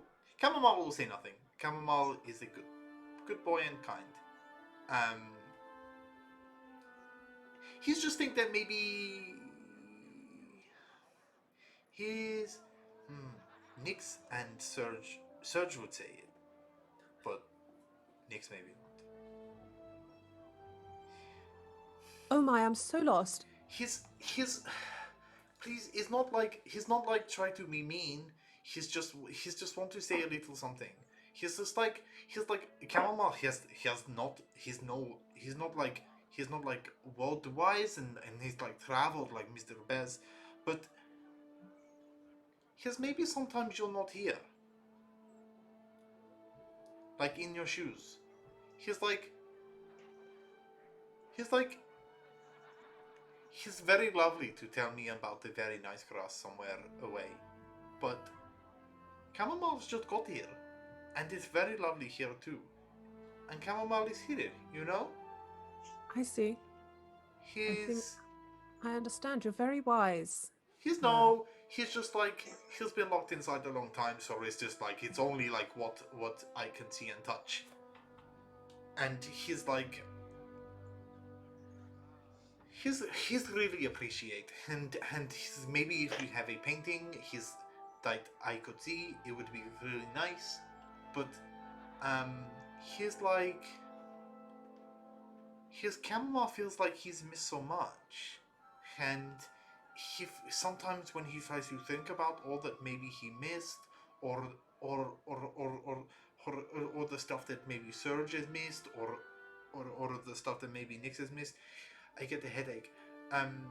And it's just like Chamomile, he's trying to find not a good, because Chamomile has found a good in the people, but Chamomile is trying to find a nice, because for a long time Chamomile has known the not so nice, and his day is different, but in a way, his sometimes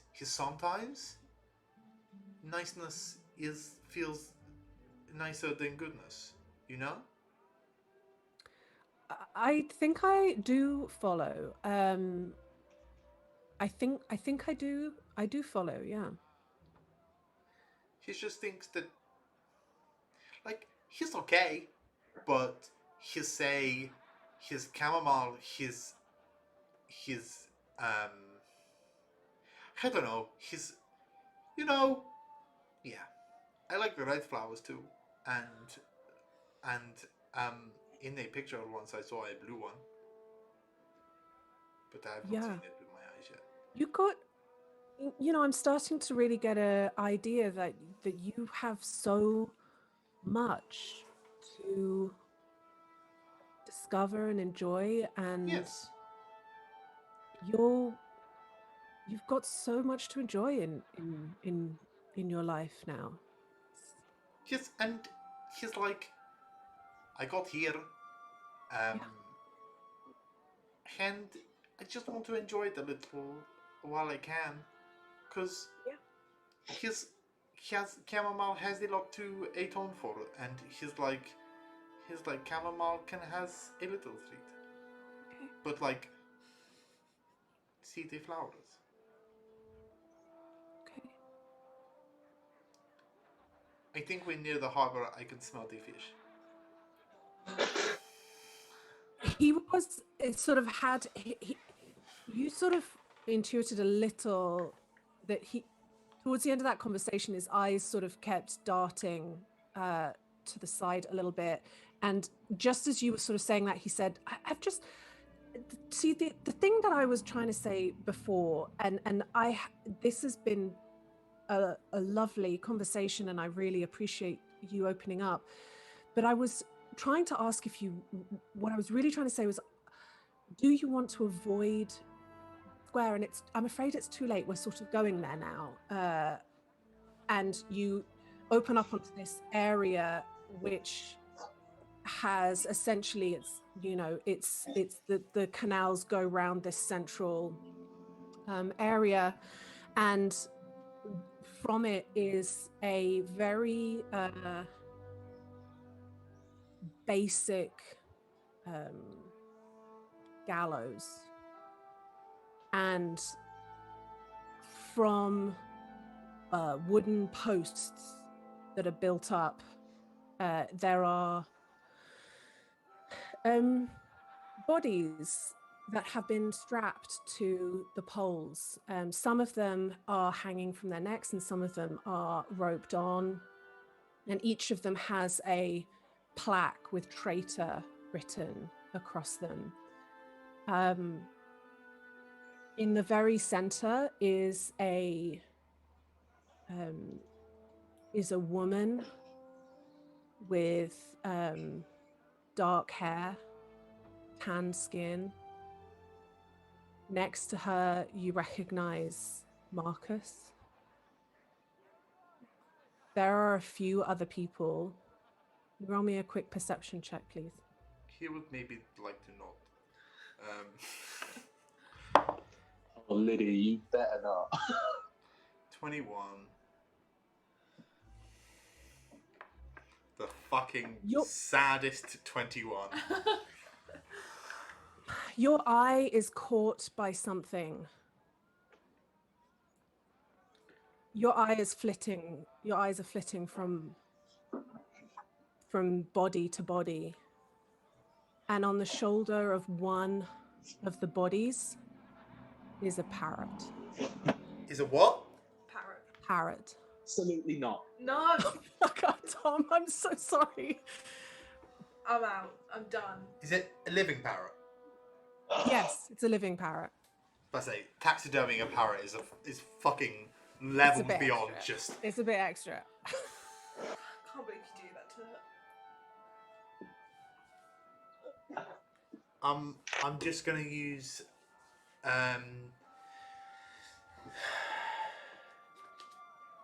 can I just, if this has been hands down the worst time to have a completed fucking hype chain in chat. Oh, is there a hype train? Guys, I love you so much. I'm so sorry that this is like an what a moment. There is a dwarf and a dragonborn. Oh, fuck. Lydia! This is Lydia getting back at me for saying Pog all the time on fucking Divinity streams. I fucking told you, there's a ledger. No, it's not at all. This has been on the books for a long time.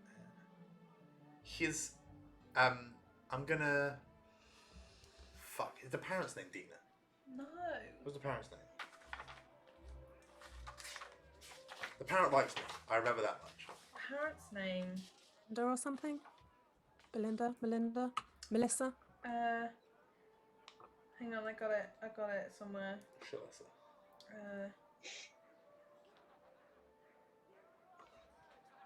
Danielle.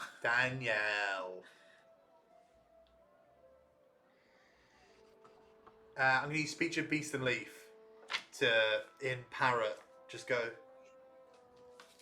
here's Danielle. Here's Chamomile. Jumps off the shoulder, does a circuit, and then lands back on the shoulder. Here's Danielle. Here's Chamomile. Soars down, lands on your shoulder, like donks its head against the side of your head. I'm gonna sort of like rest my head into the parrot, into Danielle, and just like, I'm so sorry.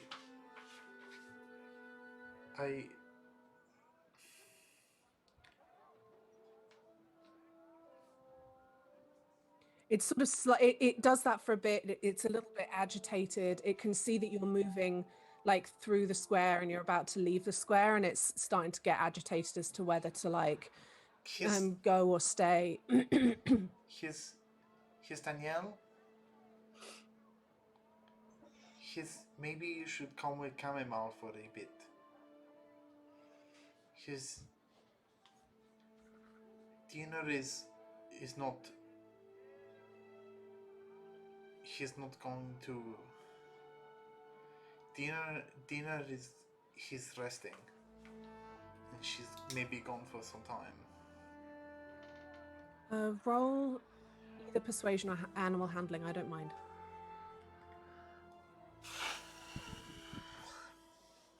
Cam did everything in his power to have a good day.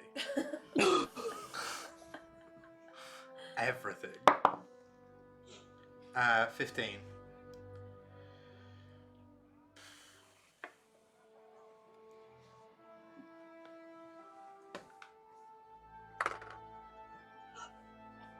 Oh, you know it's a good game when you actually feel legitimate, real guilt for not being there to help them. Like, Oh, fuck. I feel pure rage. Guilt, rage, and sadness. Those three things. Thanks, Lydia. You're welcome. The parrot is, for the time being, staying, but agitated and cawing a little bit. It's this is, you know, it's sort of, it's staying for the time being, but it's Mr. Bez, yeah. I do not want to be where I am right now. Okay, we're leaving now. Let's go. As you said, we're right near. Just keep going. We'll be at the harbor. He's maybe not the fish that I smelled.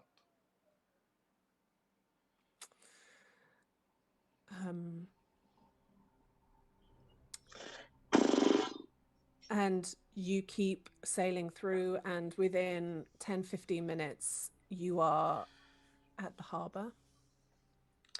Bez steps off and bows to you again and says, I do hope I'll see you soon.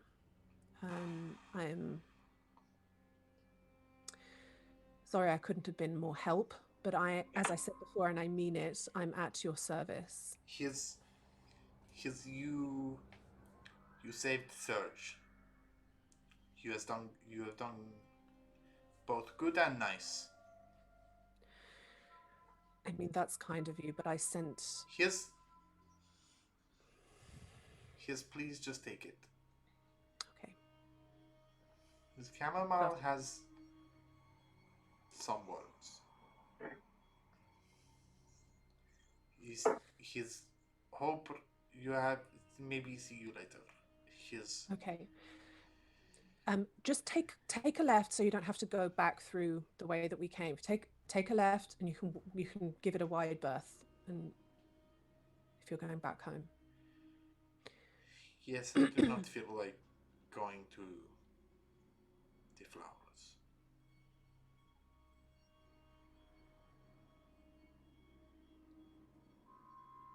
What was that last thing, sorry, that you said?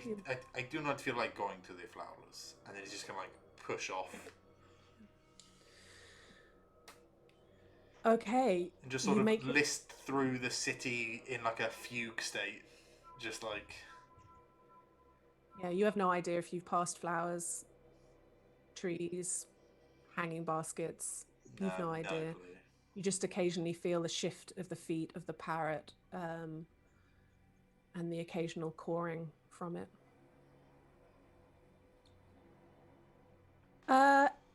Anywho, back to the tower where Hannah's having a bath. Yeah, we're having a nice chat. There is no segue that works. Oh, God. No. Yeah, I think Nix is just both helping her get cleaned up, and also like just leaving her when she wants. This is the sort of hard cut in a TV show or film that gives you fucking whiplash. Yeah, because like also I was about to do a thing that I don't really want to do it right now after that. You don't know shit. Do it. You don't know Do it. shit. I And don't who knows, know it could be shit. very uplifting. Do it. I just mean it's an emotional hard pivot. Do it. Do it. We want that whiplash. we want something good. We live for the whiplash. We live. You say something good, it, at this point, is a massive fucking gamble. Yeah. I just wanted to see the flowers, Lydia. Yeah. No. I mean, yeah, it's fine. We got information. Can I take a look at Hannah's foot? Does it look like it's healing on the mend? Yeah, I mean, you looked at it this morning, and you've let her you've been letting her ride the farm on the way in. She's been off her feet generally. It's clean. It's healing over nicely.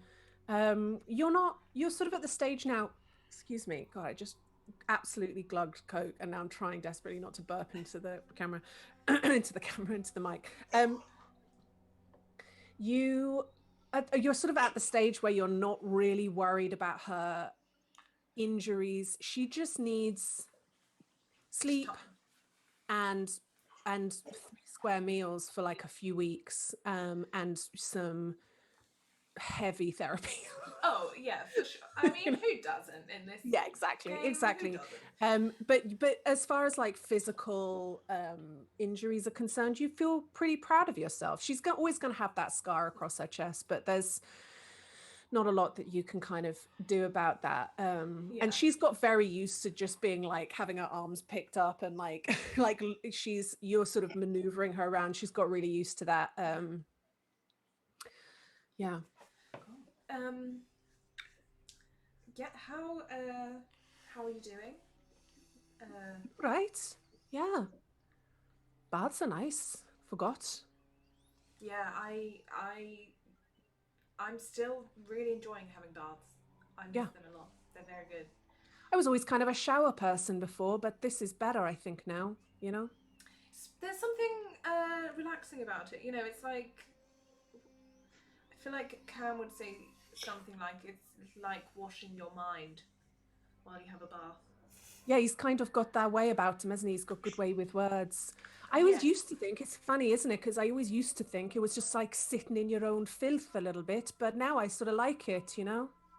You know, it's worth it. It's worth it for a little bit of filth. You know, well, I mean, we've both been in, you know, dank rooms. You know, fucking dank, innit? Yeah. Yeah, you don't really care about a little bit of dirty bathwater anymore after that.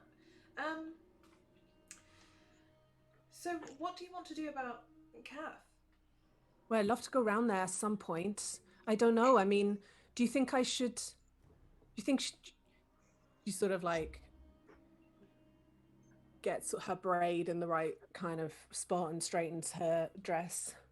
Do you think I'm still kind of like all skinny and weird? Do you think she's gonna like... I think she's gonna be over the moon to see you. I think that's what. I think you look rather beautiful now. You know, you've not got quite so many twigs in your hair and everything. Yeah, that was a fucking pain for a while. Thank you. That's all right. I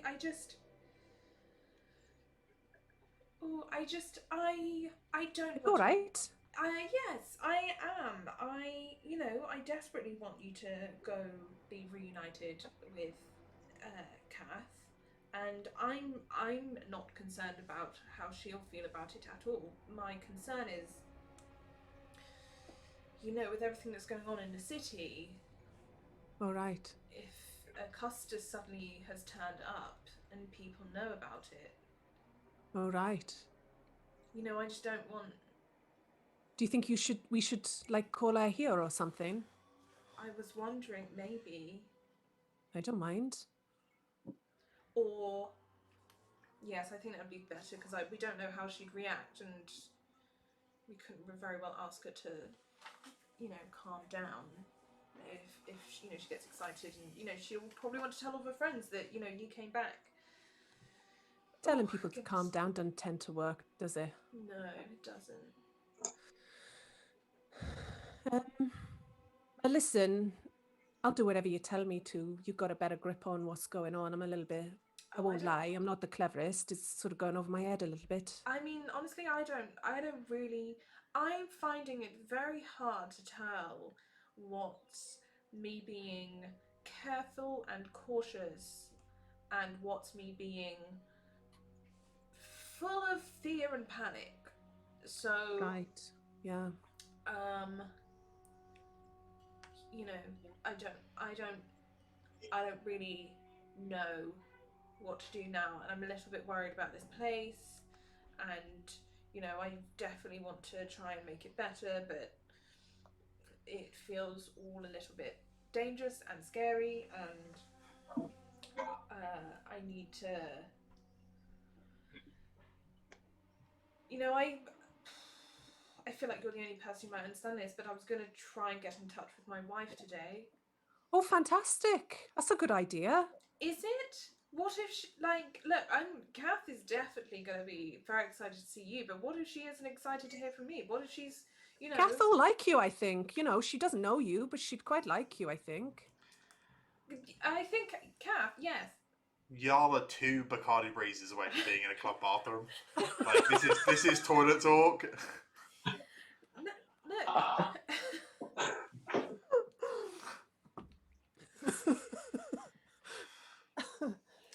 Oh, you mean, sorry, right? Yeah. You mean your wife? Yeah. Yes. I don't know why she wouldn't like you. No, You're fucking hot, you know that. Really. well- Look at all this you got going on, right? I know you try and cover it up and what have you, but look.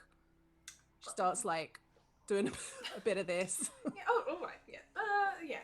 Okay, I don't want to get too touchy-feely, but Yeah, she's going to be attracted to you, no doubt. Everybody turn heads. But here's the thing, right? What if I get in touch with her and either she doesn't want to know me or she does and it means she wants to come rushing here and then I've just put her in danger? That's a very good point. It is a good point. What kind of person is she? You know, because, you know, is she somebody who would, you know, is like my Kath, who's, you know, She's could snap very... her like a twig, Kath? Oh, no. She's, you know, she's very tall and she's very buff and she's very, you know, she has like, Lovely. oh, good arms. And, you know, I think, you know, I used to watch her train and, so I think, you know, I think she can fight. Right, well, weren't you saying earlier about allies, about getting people to help? Sorry if I'm putting, like, No, cards like, this is good. I fun. sort of wanted a soundboard, you know, No, this Rebel is good. wives. Keep sounding good. I mean, if, like, the best case scenario is you've got a wife and you've got some muscle. Worst case scenario, she's like no tar, but at least then you know. That's true. That's brutal, actually. Now that I'm thinking about that one, that's quite bad, isn't it? Which one? Which one's quite bad? The one where she's like no tar. Yeah, I mean, it's definitely not going to happen. But what if Kath was like, "Oh, no thanks." Oh, I'd cry my fucking eyes out. Right. Trying to have a bit of faith. Yeah. But She's not worth it, hon. She's not worth it. You're so much better than that, hon. So what's she like? Oh, like, you know, I kind of think you called her your wife, right? Yeah. Well, That means something, you know. That's not just like somebody you've had a tumble with. That's true. That's true. That's true. Yes. Yeah. She'd have to be a right shit just to go like, no, I'm not even gonna bother. Yeah, that's true. That's very true. All right. Oh, okay. All right. You want me? Are we gonna do it now? Fuck! It feels like we're gonna do it now. Should I do it now? I don't know. No, let's do it now. Yeah, let's Call do her it now. now. Call her right now. She Yeah, starts it's like fine. running around the room, like fluffing pillows and like. Do you want like the curtains like drawn? Because I know like you don't really like the sun. So should we keep it like a bit dim? Yeah, curtains. Yeah, curtains drawn. You got this, babe. You got this. She's got her phone camera. She's got her torch on her phone to give you better lighting in the bathroom while you FaceTime her. Yeah, no, like you look lovely. Okay, well, I don't think she can see me. I think she'll just like hear me in her head. I don't know. I just feel like I. Oh right, she's not going to see you. Okay, No, right. Well, no, it she's doesn't not going to see me. matter, No. does Oh God. it? Okay. This. You know, this feels like a lot. I was planning on doing this much later, but things seem a lot like pressure. You on fucking now. got this, babe. Let's do it. Thank you, Hannah. Thank you. All right. Okay. She better not be fucking dead too. But Lydia. You just Cam wouldn't have known. Cam wouldn't have recognised her. No. I mean, yeah. Nikki would have if you said there was a 9-foot Adonis there. 24 foot tall. Giant yeah. white She is gets the. fucking taller and taller. I honestly can't be trusted at this stage. I can't remember what I've written. No, go ahead. Go ahead. Yeah, Nick's kneels down and she's just thinking really hard about Yvain, and she's focusing on the vision she has in her head of her. She's gonna say, Yvain, it's Nyx. I've been held captive, but escaped. My memory scrambled, but I remember you. I'm in Arroway Haven, but it's dangerous. Please find me.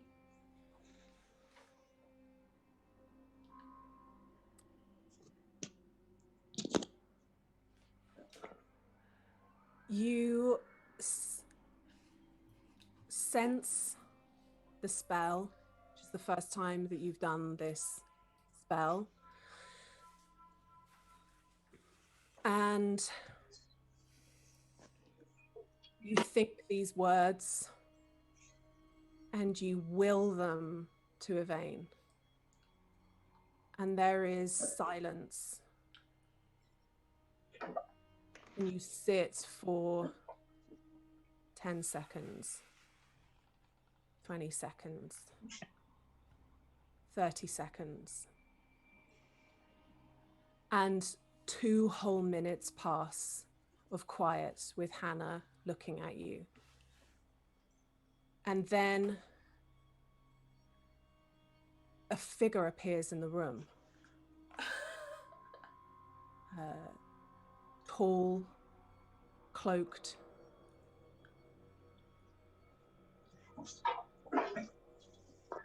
Steps forward and puts the hood back, and there is a bald-headed Goliath male that you recognize as the person who married you in the memory. He steps forward, and you see like Hannah like stands up and like goes towards him, and he just pushes her gently out of the way and steps in close to you, just gently tilts your head up to look in your eyes, towering over you, this pale grey skin, and the markings that are so common with Goliaths. His are soft and swirling through his skin, more like the ore through stone that you know so well, more than the angular patterns that Goliaths often have. And he says quietly to you, "Sister, praise Yola. She was right to have faith. Sister, I can't tell you what it means to see you again.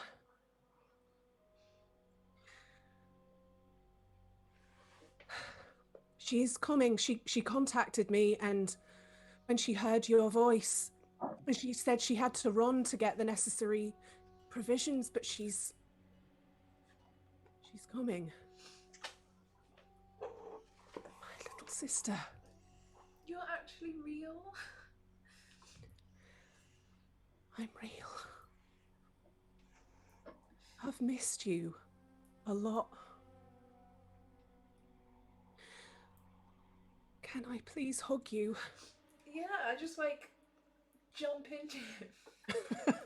He picks you. He's so tall, he just picks you straight up off the ground. And he places you back down, and you look very changed. I mean, not in a bad way, just, in many ways, you look very much the same. But, and as he's like talking, you start to hear a strange noise within the room, a kind of stirring of air, and there are some papers on a table that kind of get moved, and he immediately like turns, and another figure appears, again tall, black clothes, gladiatorial type of armor, pauldrons that glisten almost like the shell of a beetle, tall boots. You can't see very easily because she stood in front of a window that Hannah had left open. Hannah was like trying to shut all the curtains, and then she realized she shouldn't bother. And this figure is kind of standing in front of an open window. So she's not completely silhouetted, but you can't make out everything. The hair is long and dark gray, tangled, unclean. The face beneath is drawn and sinewy, not the round, girlish face that was so quick to smile that you remember in your mind. She has this grimy,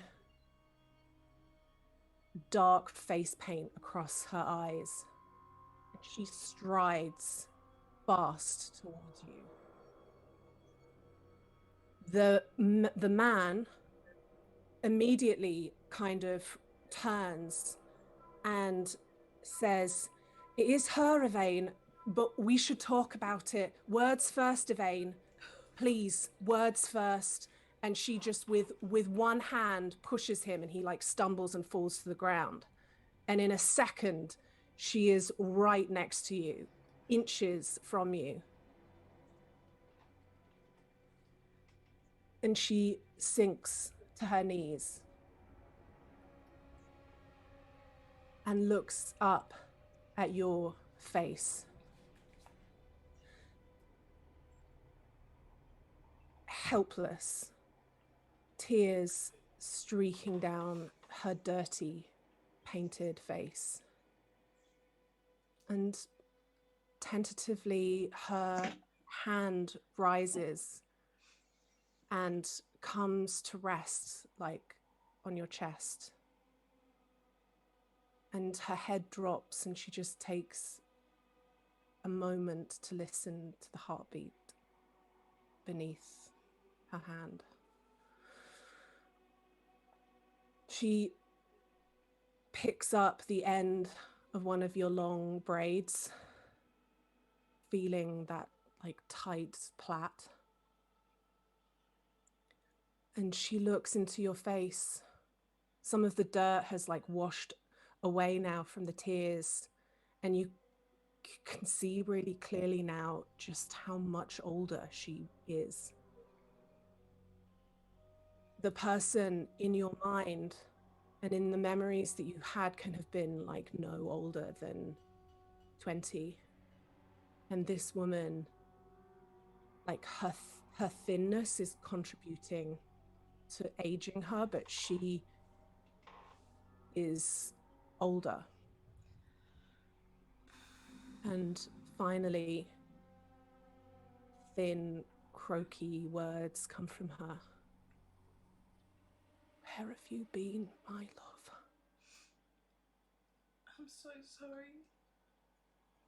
I don't know what happened, but I've been held captive. There are things happening, and people are trying to force magic into people, and I escaped with some friends, and I came here, and as soon as I could, I messaged you. I'm sorry. I'm so sorry. And I just like cup her face. She puts her hands on top of your hands.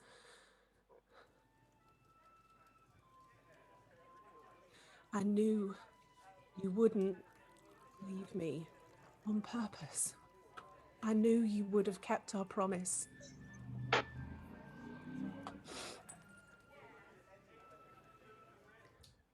They said that you'd failed our challenge. And I wouldn't believe it. What challenge? Who said what? The the male Goliath, it has picked himself up and says, we've got quite a lot to catch up on. If you truly don't remember,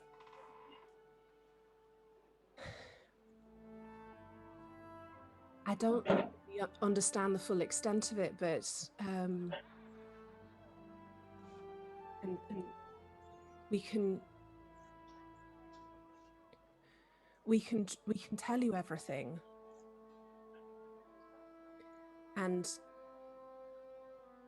I think from what you've said, somebody was trying to force magic in you. Yeah. I may not want it, but I could probably give you some memories. Some of your, I can, but they'd be from my perspective. All this time, Yvain just isn't even listening to. She's not turning her head. She's just looking at you.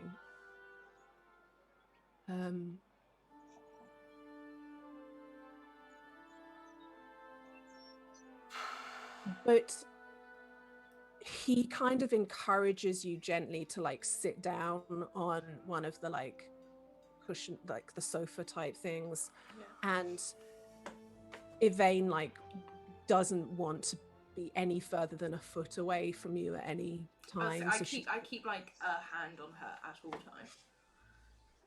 times. Hannah's just like sitting going, this is intense. I feel really bad for Hannah. I was not expecting this at all. This is what it means to be an NPC. You simply have to be present when these things happen. Yeah. But Mungo, the guy goes to start speaking, and Yvain kind of waves her hand and says, no, Mungo, let me. I don't really know where to start, but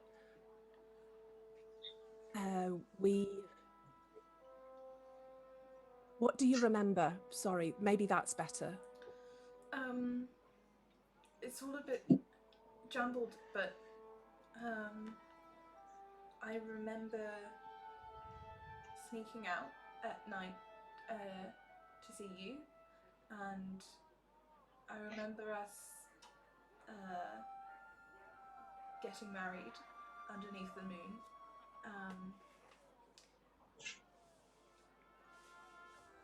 But that's... everything else is just sort of fuzzy.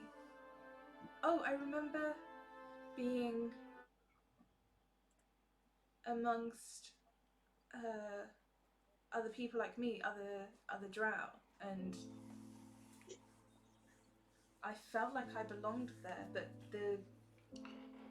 the man who took me, he was there. Okay. Well, I'll tell it from my perspective. I met you in the woods at night when I used to train. We fell in love. But it was complicated.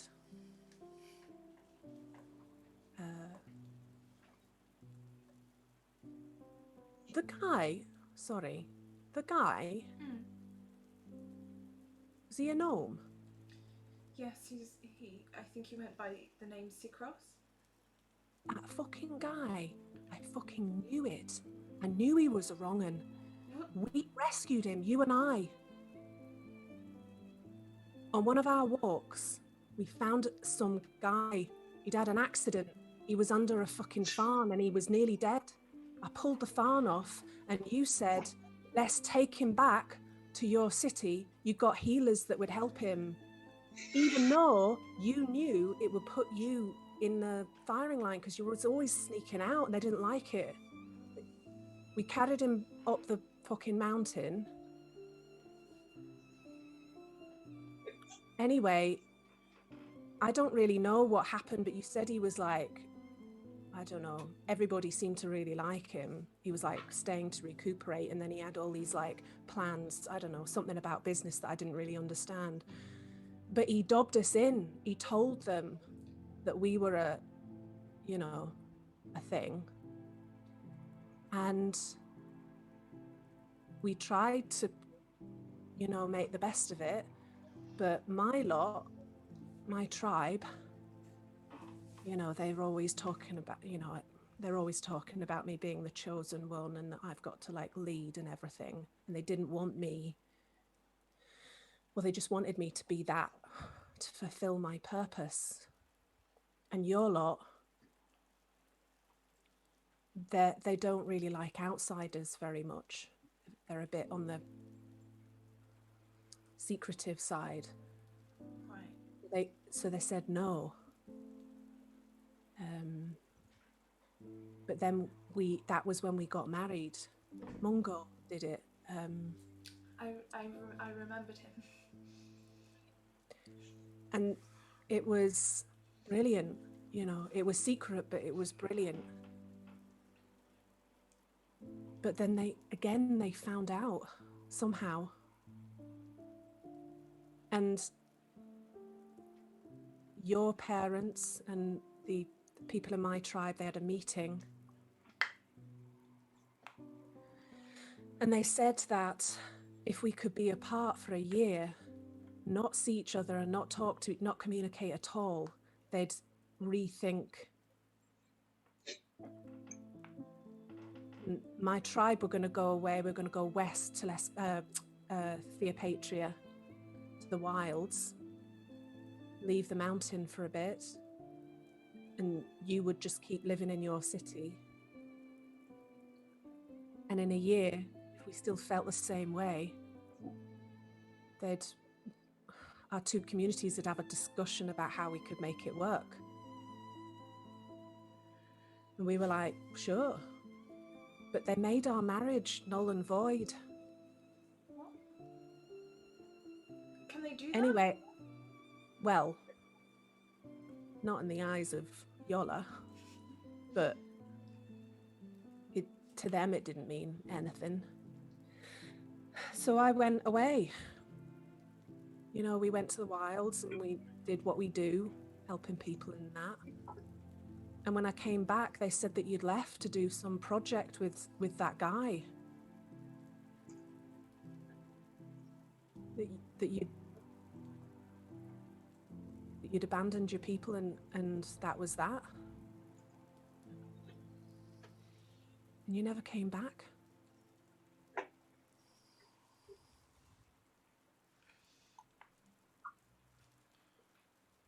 I've been looking for you ever since. I'm sorry you've been looking for so long.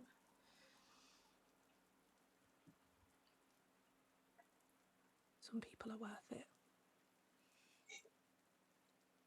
Well,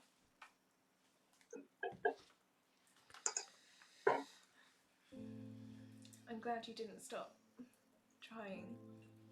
And you came so much quicker than I was expecting, you know. I would have got, dressed up a bit. I've only just got home. You look beautiful. Thank you.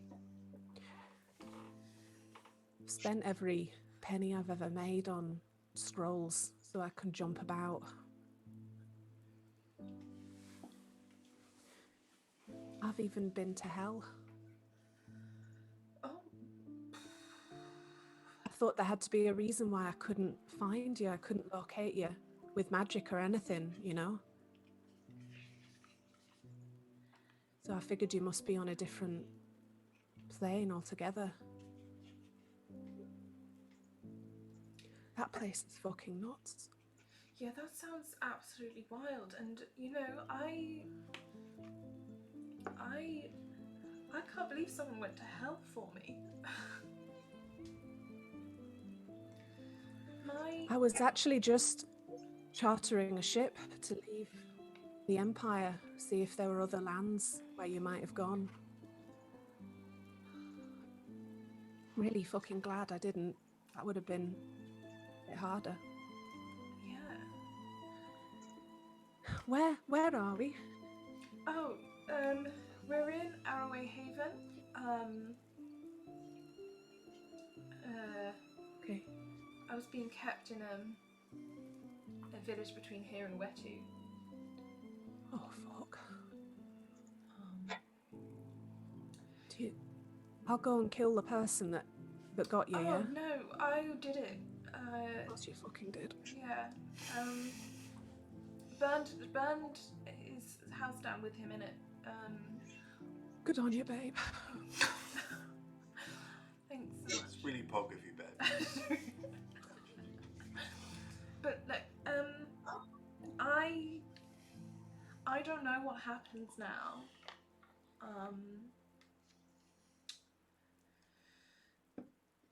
I guess at least I know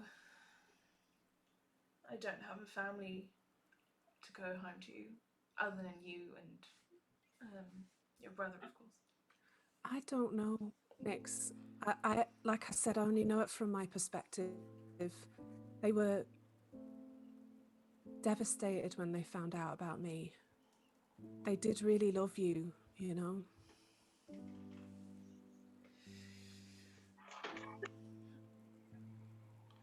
But you're the only one out there looking for me, right? I don't know.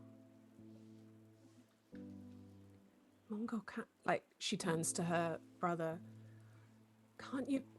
I hate it that she doesn't remember. Can you not do something? And he looks between the two of you for a moment, sort of quite pitifully, and just says, Yvain, she's been through a lot. I don't think she's going to want people in her mind again. I'll get there. It's funny. There's like a version of you in my head that's been. Yeah, of course there is. I got one of you in my mind as well. You do? What is that? Will she still be there? It was part of what it was our sneaky little thing, because they said we couldn't communicate. So we gave each other a part of our souls to keep us company.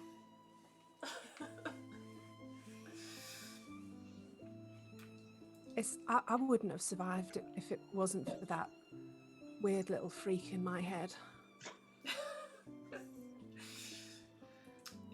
Yeah, yours has been really. You in my head have been really helpful. You've been helping me sort through my stuff. You nagged me a lot to sort it out, but I can sort of understand why now. Well, we've missed 10 years. 10 years. We can, I guess, start to get to know each other again.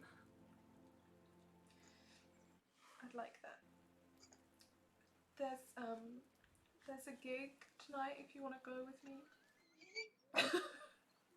Oh, a fucking dance. Yeah. I haven't danced in a long time. Apparently me neither. Okay.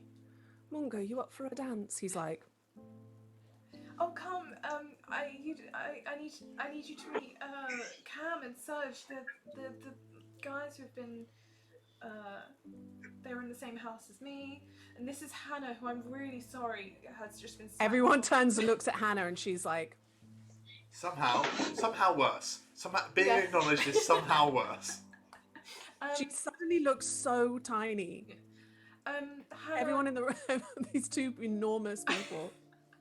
Hannah was sort of in a similar situation to me, and well, we were gonna go find her. I don't, is Kath your girlfriend? Is that? Yeah, we were gonna go. Yeah. Sorry, I feel like I'm oversharing. This is quite a lot. But yeah, we were gonna take her to go find. We were just gonna go out, and God, there's all sorts of terrible stuff happening here. But we were just gonna go have a night to sort of forget about it all for a bit. Okay. Well, wherever you go, I go. Okay, If you're dancing, I'm dancing. let's go dancing. Oh God, what if I've forgotten how to dance? Oh, fuck, it's going to be an absolute mess out there, but...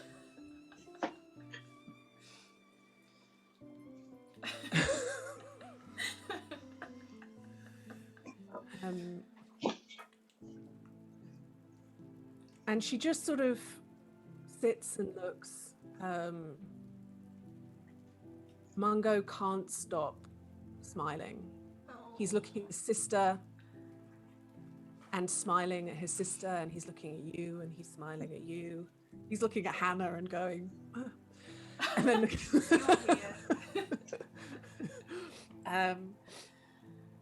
and you know, there is a little bit of time passes where there's a little bit of conversation. There's the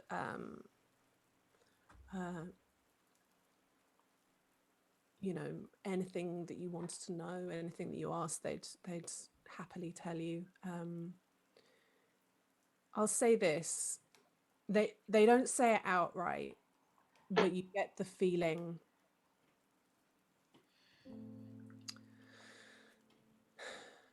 that Mungo and Yvain have not actually been together. Where have you both been? Mungo looks to Yvain. I mean, I know Yvain's been traveling, but Mungo, where have you? Have you been with the tribe, or?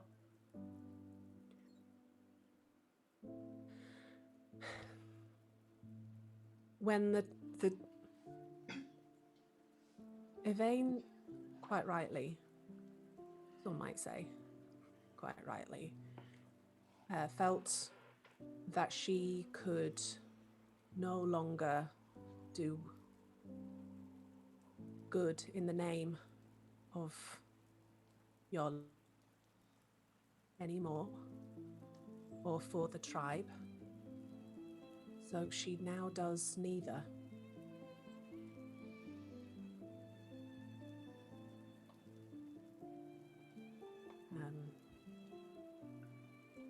She has a very different path now.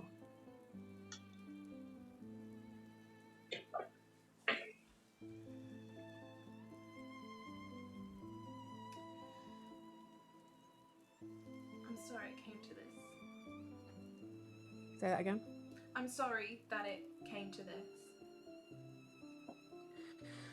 She she looks to you and says, I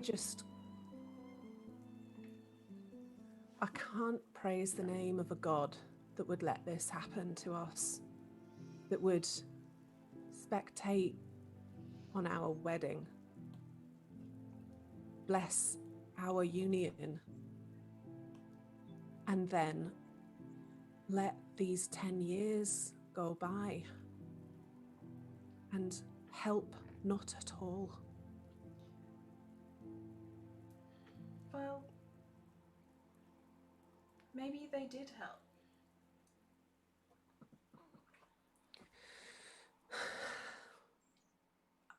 I don't feel it.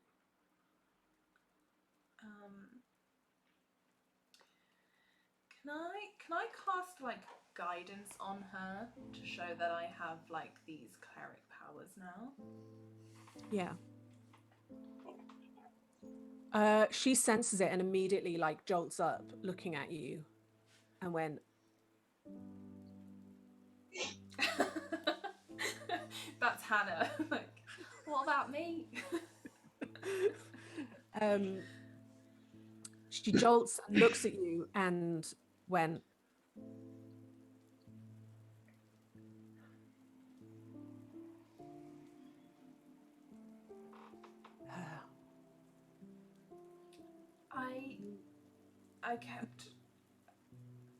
I didn't know who I was praying to or what I was praying to, but I kept praying for someone or something to help me, and then,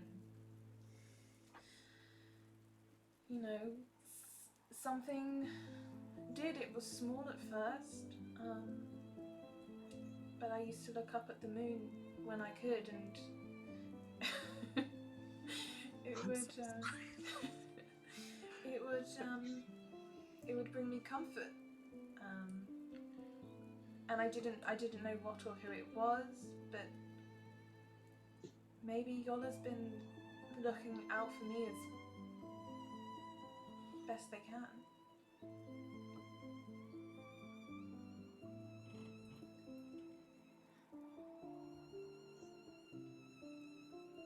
maybe.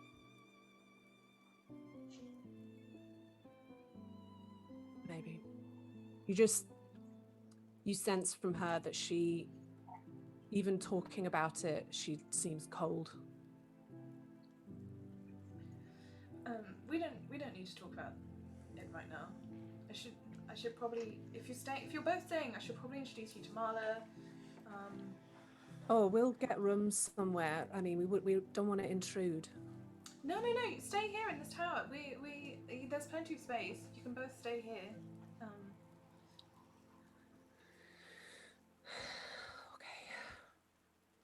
Okay. God, it's just so good. It's so good to see you. It's so good to know that you're alive. I can't believe you're actually here.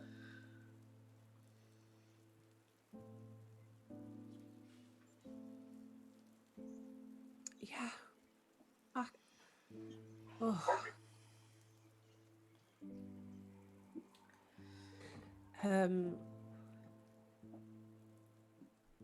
Yeah, there's just a little bit more time of like being tearful and being each other's presence, and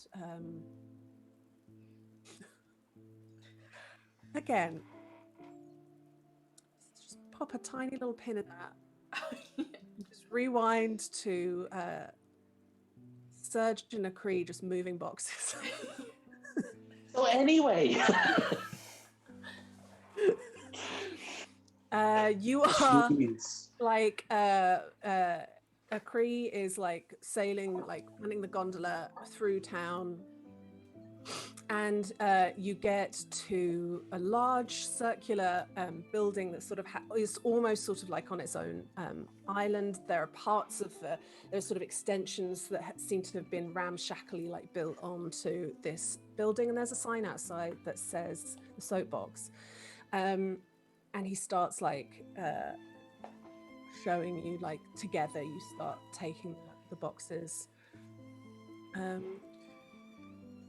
into this kind of area, and he says, you don't need to, you know, you've probably got a lot of things that this is now very sentimental music, this is you know, really probably got a lot of important things that you don't want to do this kind of stuff. Honestly, you do this a lot. Like you sort of think that everything else is more important than you. I'm doing this. I'm not doing this because. Oh God, sorry. my earbuds just went battery low in my really freaked out. Sorry about that. Yeah, you do this a lot, like the whole kind of pushing people away because you for whatever reason. Like I'm not just here to learn music. Like you realise that I like spending time with you, don't you? What? Oh, feck off! You heard. Where are we putting these? Well, through let's yes, and he kind of shows the way through through a few like corridors, and you get to this sort of auditorium with a little like slightly raised sort of semicircular stage that sort of protrudes out. I swear to fucking God, I'm gonna lock this.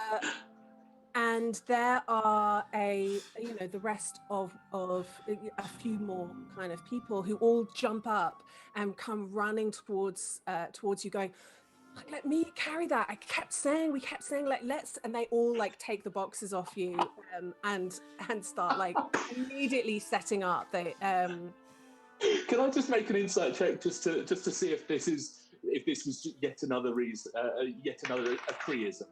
Yeah. That's like, what is it? Insight. That's a 14 insight. Yeah, I mean, these are definitely the band members. They've definitely sort of slightly. There's like one of them that gives this look of like, we've been fucking duped again. He told us to wait here, and then and then he brings it all himself. Oh, what a wanker! We all agreed we were going to bring it, but and there are other people who are just like, come on, let's help. Let's like, we need to get like set up. And it's kind of a big band, and there's a guy that spends the time tuning his cello. There's people. There's actually a whole drum kit, and there's a lot of instruments in this band. And Akri isn't really setting up anything. Honestly, please let it be like a funk band or something. Scar, mate. It's Scar. Yeah, Scar.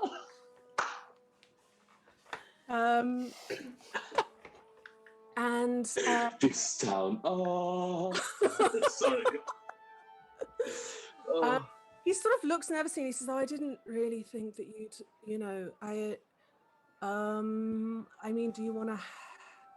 We're gonna do like a little practice. Do you want to hang out and?" What me?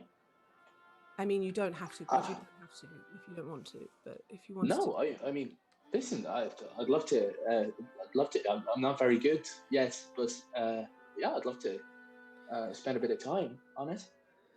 Okay, well, That'd maybe be you great. can just like walk around and tell us and make sure that like the acoustics are like really good from like all the different spots in the. Oh, yeah, of course, yeah. So, and he sort of turns to the guys, and they've been doing a little bit of tuning, and then he starts like counting them in, and it is this like huge noise, this sort of almost like a kind of beautiful symphony starts up, and you're like walking around going, fuck me, this is good, but you're also thinking, he's not doing anything. Is he just like, what's he doing? And then he like turns and begins to sing, and he has this huge like soulful bellowing voice, this kind of Hosier-esque like. Oh, you fucking stop. And his like watching him perform, you're absolutely dumbstruck. This is not the person that you speak to who's like, everybody hates me. This person is instantly lost in the music and like singing from the very depths of a soul that you did not know existed at all. Like, this is a complete transformation of a person. And one of the songs that he sings is, I mean, this is now an in-joke between you, not an in-joke, but like an in-piece of information between you and me, but it is A song that you kind of knew to be one of Marcus's, that was sort of a famous song, sung, that he has sort of put his own spin on, and is just, it's almost like he howls it to the ceiling and to the back of the room, and you sort of forget to keep walking around because you don't, you know, regardless of anything, it's like, who the fuck is this person? Is that full on sort of Serge is kind of there for a bit of fun, and Yeah. it starts and it's like Yeah. oh shit. And Wow. one song kind of just slips into the next. You know, it's this seamless thing that there's no break. They don't want applause between each. They don't want talking in between each song. So it just seems to slip. And before you know it, quite a long time has passed where you've just been kind of watching until somebody like steps in and kind of says to you, you know, you know, there are sort of people having drinks. You might want to, like, unless you wanted to give them a bit of, you know, essentially saying, go into the green room kind of situation, and we'll call you when you're ready. And Okay, you cool. So have it's been there for a little while, and that you promised to like do dinner, and you don't kind of know what. do they say that to the band, or is it to They're saying like... that to the band. Yeah. Okay, cool. Yeah, I think in that case I'll probably sort of like run over as they're kind of getting themselves sort of you know, down into the green room or whatever, and sort of run over to Cree and kind of go like, Cree, that was like no no word of a lie. That was like the best thing that I have ever heard. That was amazing. Sure. Like, I mean, I think it's very from what I've known of you, it's very you to have hidden how fucking amazing you are.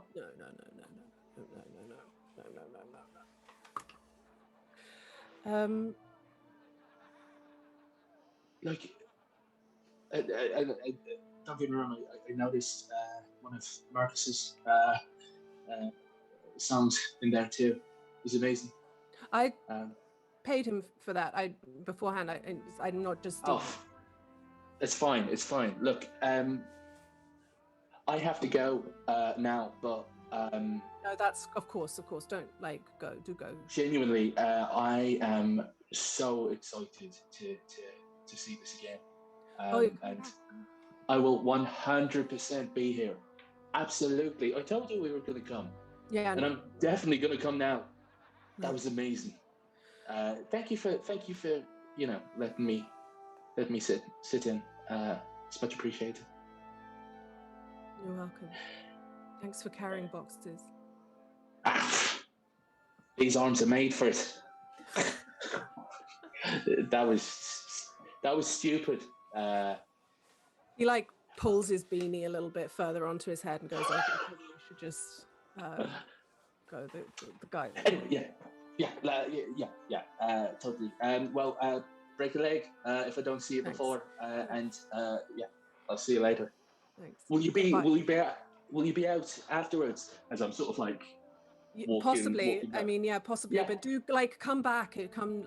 I'll leave your name. You can come backstage with your friends if you want. Okay, cool. Well, I'll see you after the show. Enjoy it. And I sort of run out and start heading back. Cool. Yeah. I mean, it's it's going to be tricky for you to find your way back. Yeah. You could spend a copper on getting a gondola back, or you could try and make your own way, which would be a survival check. You know what? Fuck it. I'm gonna try it. I'm gonna give it a go for a survival check. I'm gonna get a gondola, if that's okay. I'm gonna pay for a gondola back. What was your survival check, you naughty little boy? Naughty little boy. You start walking around the city, and I'll say this, like, you're kind of like high on the experience that you've just had. Like, there's nothing like really good music to just make you feel like you're fucking floating. And you suddenly think, I don't fucking know where I am. You like look up and have no fucking clue. Except you think you might be near the cat and the custard pot, but you're not sure. Okay, sick. So you could try a little bit more. I mean, it's always that thing of That's it. climb on, get further lost, or do you get a gondola and just splash You know out? what? Fuck it. If I think that I'm near the cat and the custard pot, I'm gonna. Mate, One of my favorite games miss is the dangling concert, that thing of like, you think you're like, you reckon you're probably near the cat and the custard pot, and you turn the corner and it is not the cat and the custard pot. Serge is going to miss the concert because he got lost in the city. Oh my god. Oh my god, we're gonna lose Serge. Oh my Okay, god. no. Thank you for that. A little bit of meta going on here, but I'm definitely going to see if I can hail a gondola. Yeah. In this sort of backwater, who knows where place. Yeah. You spend a copper on a gondola, and they kind of say to you, "God, you really are the wrong end of town for the place that you're trying to go to." And it takes a bit of time. You go home. By the time you're there, you sort of you step in through the front door, and the smell of food, and there's already food being placed like on the table. Guys, I am so sorry. I got so lost. You sort of nip through into the tower where there is. I'll say this because we can just put a pin in this. If Ham, you would like to say when you think you would have returned home. You said you kind of went. How long do you think you would have sailed through the city if you'd like? I think in my head he's got caught in a loop somewhere, Yeah. and this is his like 8th time around. Sorry, can with Serge and another gondola, can you do the meme from Umbrella Academy? Just you pass each other.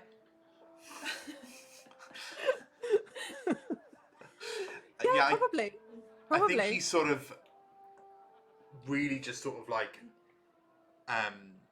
super faded. I think he's caught on the gondola, and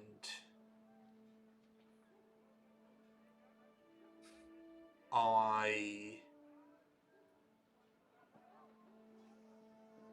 think he's sort of occasionally muttering to himself. He's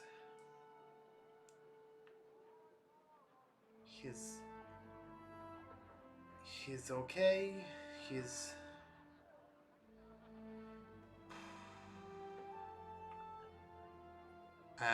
And I think like through the like just sort of nonsensical muttering, I think he's really dwelling on the fact that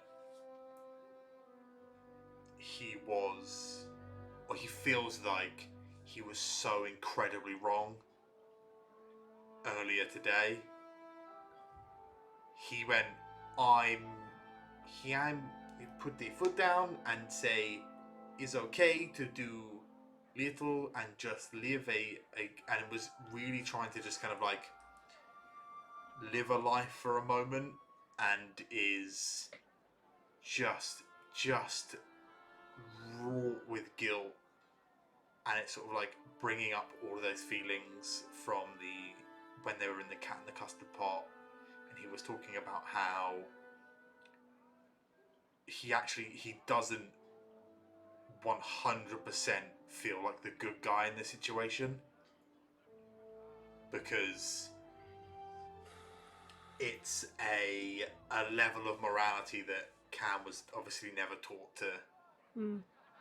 Sikros being a man of like fact and magical science and experimentation, he's really struggling to find the nuance in this situation, in when it feels like there really isn't any. And honestly, his probably close to just fully landing on this entire chain of events is his fault to some degree. You can't do it, Michelle. You can't give Michelle sorry. I also have a question for you, Lydia, and I don't know if you want to talk about this off stream afterwards. I'm scared. Immediately, I'm scared. You said 10 years. Mm-hmm. Yeah. With one of those being the year they were separated.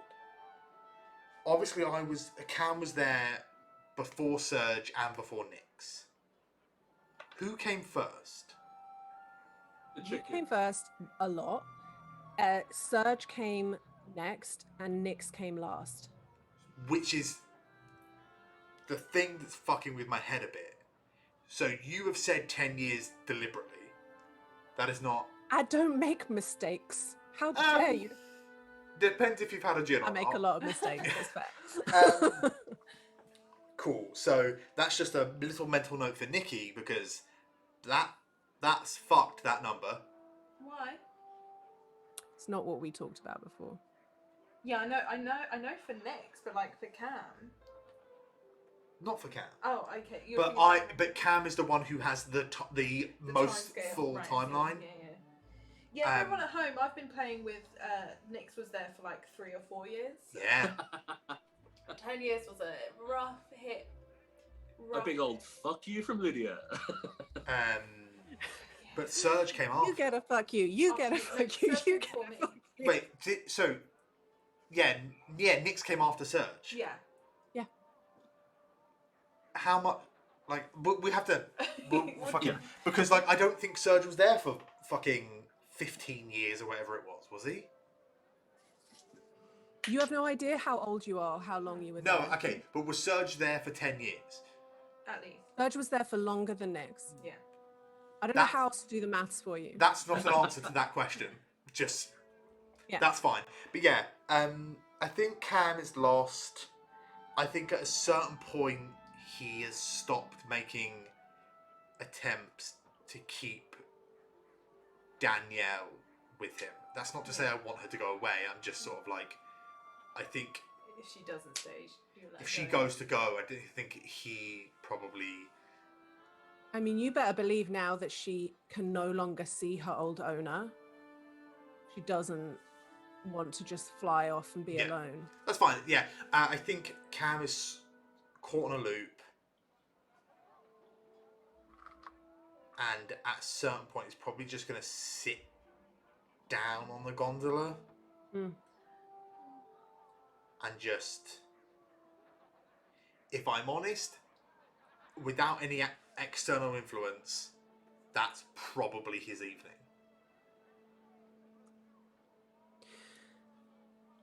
In which case, let me roll for him. Because I've rolled once this evening. Oh, fuck. Did you roll in that 20? Yeah. The one time you rolled. Nice. You do sit down in the gondola, and the gondola... I'm just going to... In case nobody believes me. I don't know, because that doesn't really mean anything. You could pick up a dice. You could just pick it up. It doesn't mean I anything. I'm just mostly showing do you it... the 20th side of my dice, which is... I mostly do it for fun, because Michelle is right there and can see my dice. I don't know, you could ask Malloy, but he doesn't fucking... He's gonna lie, you know. So you sit down in the gondola, and the gondola just drifts. You've got like the stick at your the punt at your side, and Serge, as you're coming home and you start to recognize things, and you're on your street, Cam is like the nose of the gondola is sort of wedged into the wall further on down the street, and he's just like looking at his feet. And you sort of pass him. I think as we're passing, I sort of go, hey, Cam.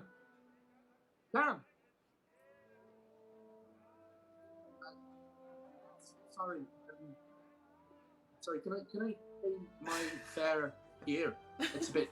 Sorry. I hand the 3 copper to the chap and sort of... Top gondola. Yeah, hop over and sort of yeah. If I was hop a real over, dick, I'd ask you to do a dexterity saving throw, but I'm not going. You've suffered enough. I mean, hey, I'm a wet bitch. It's fine. And sort of I hop on and kind of go. Are you all right? How are you, buddy? What's going on? Sort of get like nice and sort of like low and sort of like look in your face. Has I missed the concert? No. Well, You need to be if taken I can help home. now. Cam can take you home. Where are we? Well, You're on your street. As soon as you look up, you realize Oh. that you're on your street. You're just at the wrong end of it. We're here. okay. Are you okay, bud? He's okay. How was work? I didn't go, to be honest. I helped a pre set up in the space and listen to some of the warm up. And honestly, I think it's going to be amazing. I don't think it's going to be like too loud and like big for you. I think you can. He's okay. His chamomile will he take you there and bring you home. Cam, is that Dina's bird? He's a parrot. Well, whereabouts are they? Have you seen them? He's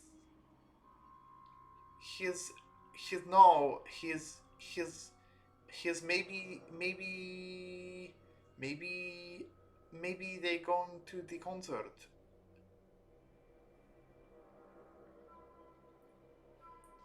Right. You need to get dressed.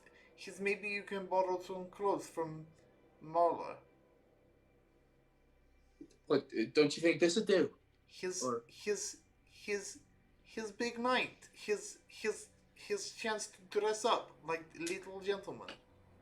I'm just gonna. I don't actually think Serge, like little gentleman. I don't think Serge is actually not trusting in Cam, but I think I might just roll an insight check just to see if.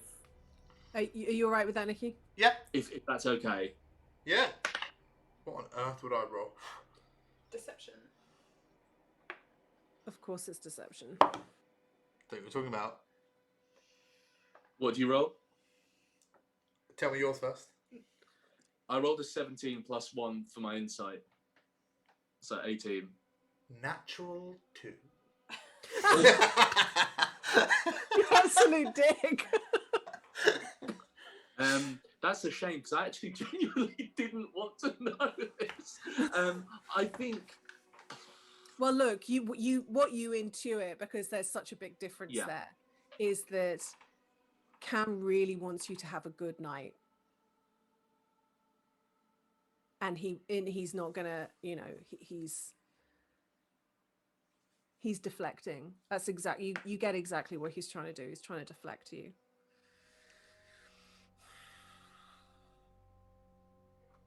Cam, has something happened? Yes, there's a concert, and if you are late getting back to get dressed is what happened. Here, Serge.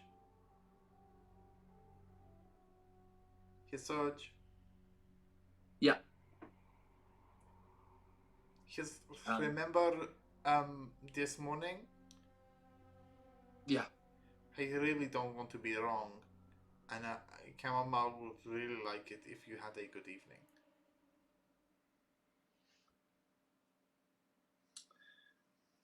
Yeah.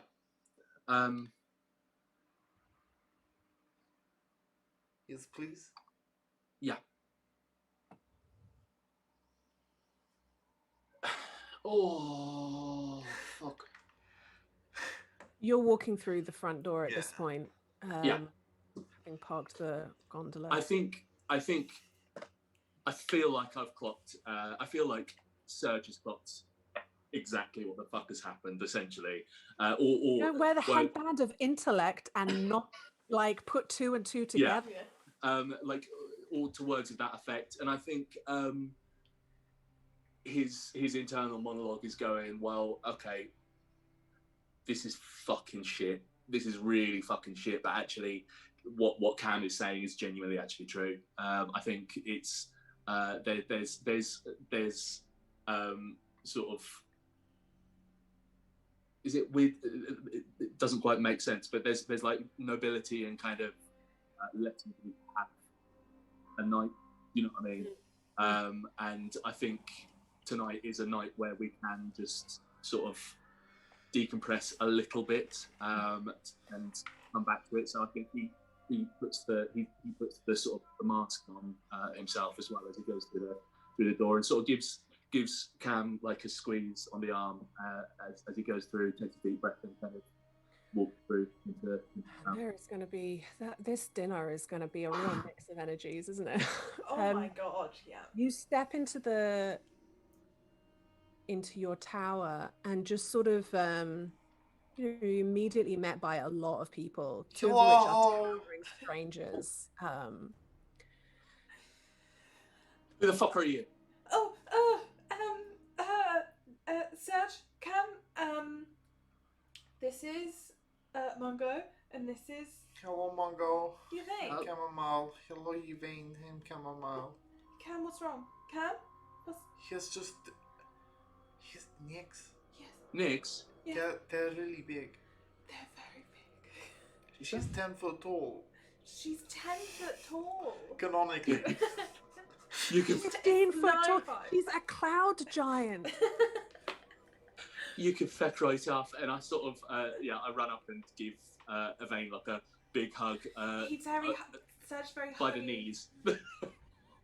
Around the knees. There's this kind of like moment where she is completely taken. There's been this really delicate little dance of like Yvain and Nix not knowing how much to touch each other but wanting to be in constant contact, and then she's just stuck with this limpet around her, and you just see her arms like slowly like come up round this like little dude, and hello. No way. Is it actually, honestly, you're so much taller in real life than what I thought you were going to be. Oh my god! No. How did you get here? How did you find us? Scroll and locate person. Seems really simple when I say it like that. Like I should have just tried that all along, and I did. Though I'd say that I did. So you guys were with her this whole time? Sorry, yeah. Probably should go into that beforehand. No, I kind of got the broad strokes, and I know that I've got you guys to thank for being with her along this journey and helping her, and I've got nothing but love and gratitude for looking after my wife. Well, welcome. It's not much, but it's home. No, this is really nice. I mean, we're sort of folk that move around a lot. We don't really, but this is nice, really nice. Yeah. God, you're fucking gorgeous. You are. Well, thanks. You're very handsome yourself. You've found yourself a really pretty group, haven't you? That's, I think probably like as you're like talking with her, you realize that like her eyes aren't just like black eyes. Because you've like hugged her and you've gotten really close, her eyes are actually a kind of a galaxy inside her eyes. They're deep dark blue with specks of like of starlight in her eyes that from a long way away can look a bit creepy because it's black, but as you get in closer you realize it's this very awe-inspiring kind of experience. And she kind of looks like a mess, so she's got like streaks down her face and bits of old war paint and so on, and this sort of mishmash of quite scary clothes, but she's still got her hand on your shoulder and like nodding a lot, and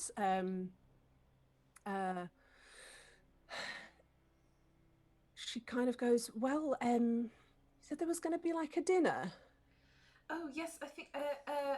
Do you guys mind? I invited them along. You know, I. He's okay. His room at table. He's chamomile. He's just get some air a second. He's one. He's hello. I'm chamomile. He's one second. You're right. He's okay. The male guy that's wearing a cloak steps forward and goes, "Are you all right? You look. Just get some fresh air." I'm fine. He's make yourself at home. He's take a seat. He's with you shortly.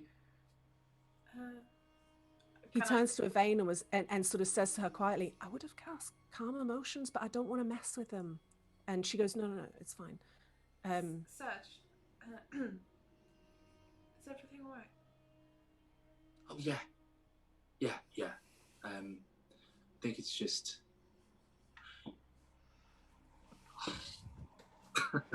It's just a lot. Yes, but. I'm gonna wash my face. Oh, Yeah. yes, if you want to wash know up, where yes. where the bathroom is? Yeah. I can work it out. I'm sure. Okay. Amazing. And Mungo, I think you should wash your face as well. He's like, what? Cam, is everything okay? Chamomile is okay. I'm so sorry. This is a lot. I didn't spring them on you. His one moment.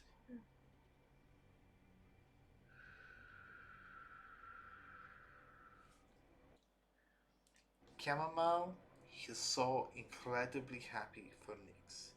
He brings Chamomile immense joy to know that you have found your person, and Chamomile has no fears of abandonment. He has no worries of being lost or left. Chamomile only feels joy for Nyx. He's the same for Serge should you wish to speak to your parents. He's just feels happy for you. Thank you, Cam. Chamomile just needs a little bit of fresh air. His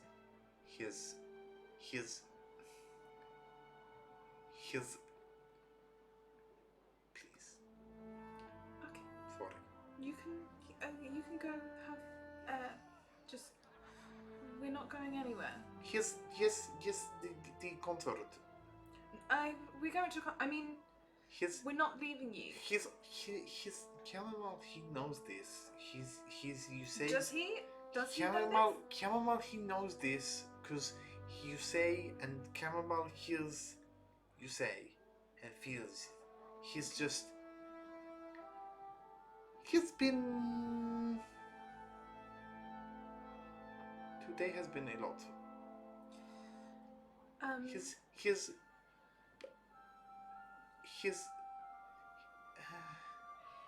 it's a lot. it's And okay. the world feels like there's a lot right now. But go get some fresh air. And he will see you for Chamomile will see you for dinner. Cam. Just baby steps, okay? Just one small step at a time, okay? Yes. Okay. His congratulations. Thank you. You deserve the good. Cam. You No. deserve the good too. I heard you. Alright, go get some fresh air. I want you to think about that. No, thank you. No, you will think about that. You deserve the good too. You hear me? He's like, Chamomile is outside. Yeah, you can stand on the steps. You can like punch Yeah, around like for fully bit. fully just outside. I Yeah. think. It's like nice late afternoon. The people who have market stalls on the opposite, side to the street are like packing up. It's got that kind of feel of the day, kind of the afternoon, the business day coming to a close. I think hearing about Serge's parents is like the guilt for being kind of like pseudo captor, like from where he is, like there is not understanding the line between like a Stockholm syndrome-esque / like societal bondage versus the very literal bondage that the other two are in, like the nuance of it. Hearing about Serge's parents genuinely makes him happy, but it kind of brings back these feelings of guilt in that, like, this could have been some time ago, and it was a lot dealing with that in the abstract within the setting that he had been, like, the day. Seeing Yvain is like hearing about Serge's parents like times 1000, and it is genuine happiness, and does not genuinely for a second think he's being abandoned, or that's not a fear he has. It's just absolutely rotten to the core with guilt. Yeah. And I think he just needs some time to deal with what he's going to be facing through dinner and whatnot before going in and doing his best. I'll say this. Butler. It isn't that long until dinner. There's people clean up a little bit, and you realize that food's been put on the table, and Marla's put on her slightly sort of ill-fitting but nice dinner outfit. Bez has like put on a dinner jacket and has sort of come to eat, and there are sort of those like awkward introductions, and there is a lot of mixed energies around the table, but it doesn't overly seem to faze Marla. She's experienced a great deal in her life, and it comes to the end of the meal. It's super creamy rice pudding again, and she says, "Well, I really did achieve the very thing that I wanted so much when I decided to rent out my tower. You have really brought my house back to life. Thank you so much." Sorry about the bird. Pardon? Sorry about the bird. No, it's I kind of like it, He Mr. Baz? Baz? Yes. He's maybe... He's okay. He'll talk to you tomorrow. Okay. Sure thing. Yes. Tomorrow. And you have a bit of wine, and you finish off the meal, and you head off. I mean, what I assume is happening is that you're going to the Cat and the Custard Pot because Hannah doesn't want to go out.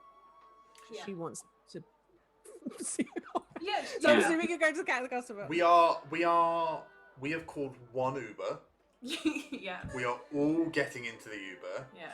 It is 75 clowns in one mini. Yeah. We're dropping Hannah off at the Cat and the Custard Pot. I'm watching this. I'm not just dropping her off. I want to see this. Right, and then we're going to have to... Cam is the Uber. Yeah. So we're getting everyone to the Cat and the Custard Pot. We're all going for a drink at the Magic Cat and FM's Custard Pot. on. Yeah. Yeah. Okay. You pull up outside the Cat and the Custard Pot, and at this point Hannah is like and sort of Oh. like jumps the last little way and runs like her plait like swinging behind her.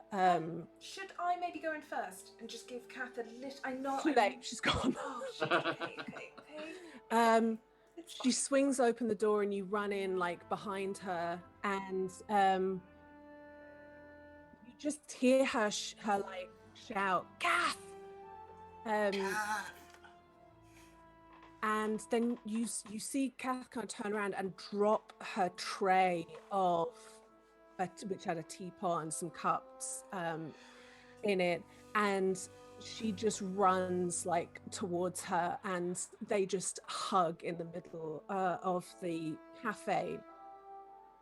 And you can see they're like talking into each other's ear like crazy, but they're, you know, the goblin and halfling reunited. And it's fucking beautiful.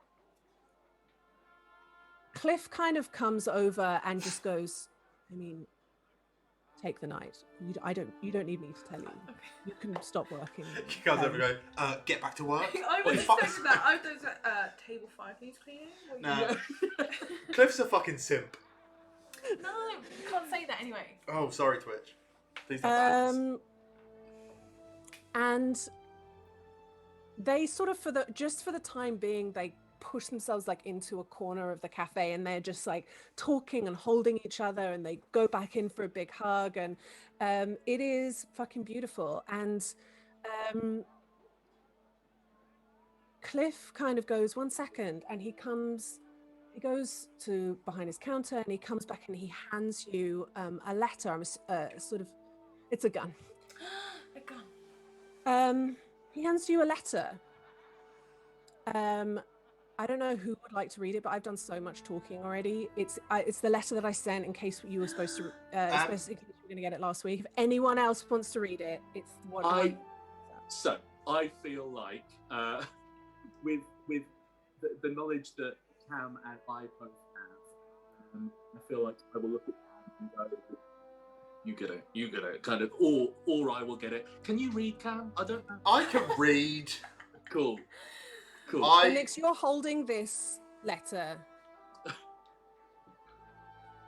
you opening it and reading it? I am going to open it and read it. Can we like gather round? Like, was it handed? Whoa. I've got to look at it first. That's what I'm asking. Was it handed to Cam and Cam's reading it, or was it handed to all 3 of us and Cam's going to read out loud, but we're all hovering around Well, from the way that you discussed how you stepped in, Nix, you were running in behind Kath, so I feel like you were the first one in, which means you'd be further into the cafe. Yeah.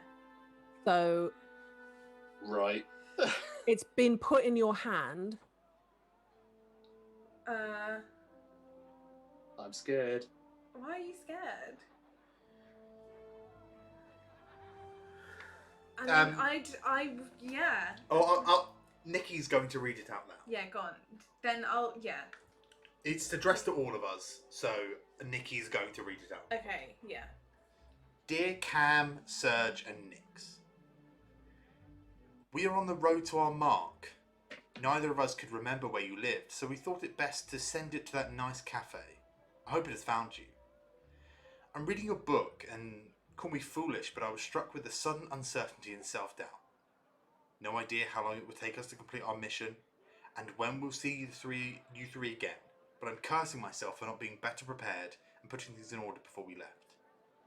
I think I've been in Dina's company for too long, and it has made me slapdash.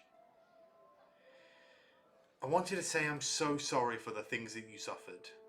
This book is so dry and academic, but in between the math and cruel scientific musings is the path of your suffering, and it is paved heavily. It must have been a terrible torture, and the fears and loneliness for all those years. Sikros was an abomination, and a bit of a dimwit to boot, which makes it even worse. None of you deserved what happened to you. Dina and I will do everything we can to help you. Our school has a sanatorium made specially for people who have suffered from magic. You may not need it, but it's also a bit cushy if you fancy a day spa. We will make the arrangements. I'm struck with an absurd sense of doom as we ride this dusty road, and I wanted to burden you with our chores should the worst happen. We paid for weeks at the Golden Galleon near the harbour, and some of our belongings are there. If we don't return, would you mind sending our books to the Divisia Census? Use the gold in a pouch under the pillow for postage, and take what remains by all means. And anything else you find, but our school should know. Address it to Eli Elamaro. Fucking nailed that in one. And tell him we failed the mission. We trust him completely, and do not speak to anyone else about what we've been doing here. All this is so maudlin. I'm sure we will see you soon, and we can share a cup of wine or Roddy and celebrate our success. Kind regards, Kerma Pronomio. Pronomio? Sure, I don't remember. Sure.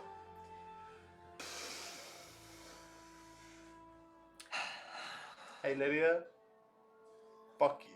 I know I'm the fucking worst. I think it might be a good place to stop. It's 10:30.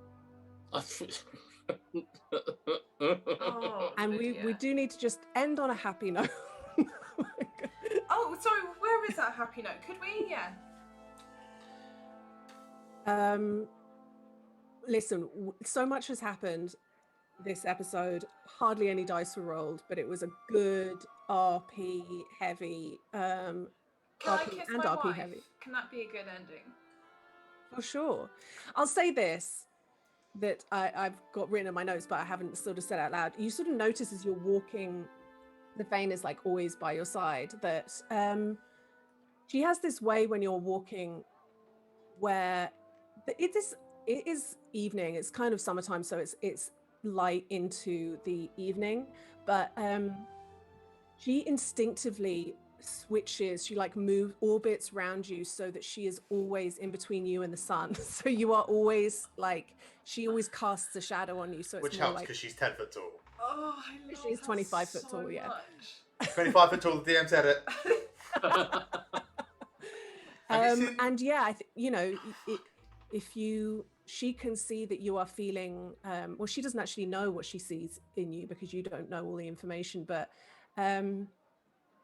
she's moved by seeing these two tiny people find each other and kiss each other, and you can see that she's sort of...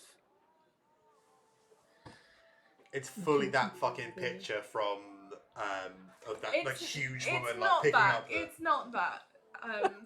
I think it's more. I know that little woman looks so scared all the time. Yeah, I'm always like, she looks so scared. No, it's more. I think Nyx just looks up at her as she's looking down and just kind of like pulls her down into. Yeah.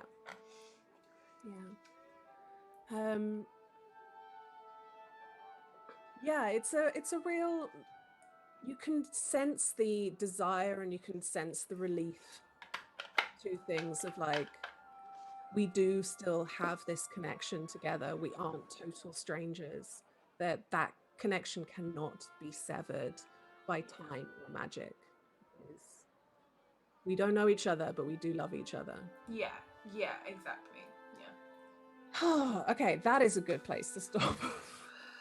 I'm going to put that letter in the Wicked Game Discord. Thank you very much, everyone who joined us. Thank you, so Bruni and Zan, for all of the bits. Thank you. Thank you very much, Poke Your Eyes Out Games, for raiding. It was a very, very emotional stream. I'm sure we will be talking about it for the next week in the Discord. Thank you very much to our mods. Thank you very much, Sam, for catching bots and bastards, and approving the honestly not that bad things that Zan was saying. I don't know why it kept catching things Zan was saying. It was very fucking strange. And thank you all for running a hype train while Cam was having one of the worst days. We love you guys. Thank you so fucking much. Dragon Age tomorrow. Some of you guys will see you tomorrow. Some of you guys will see you on Sunday. Some of you guys come back next week. It will be so fun. We're gonna go to a gig. Maybe go backstage. Bye, guys. Bye.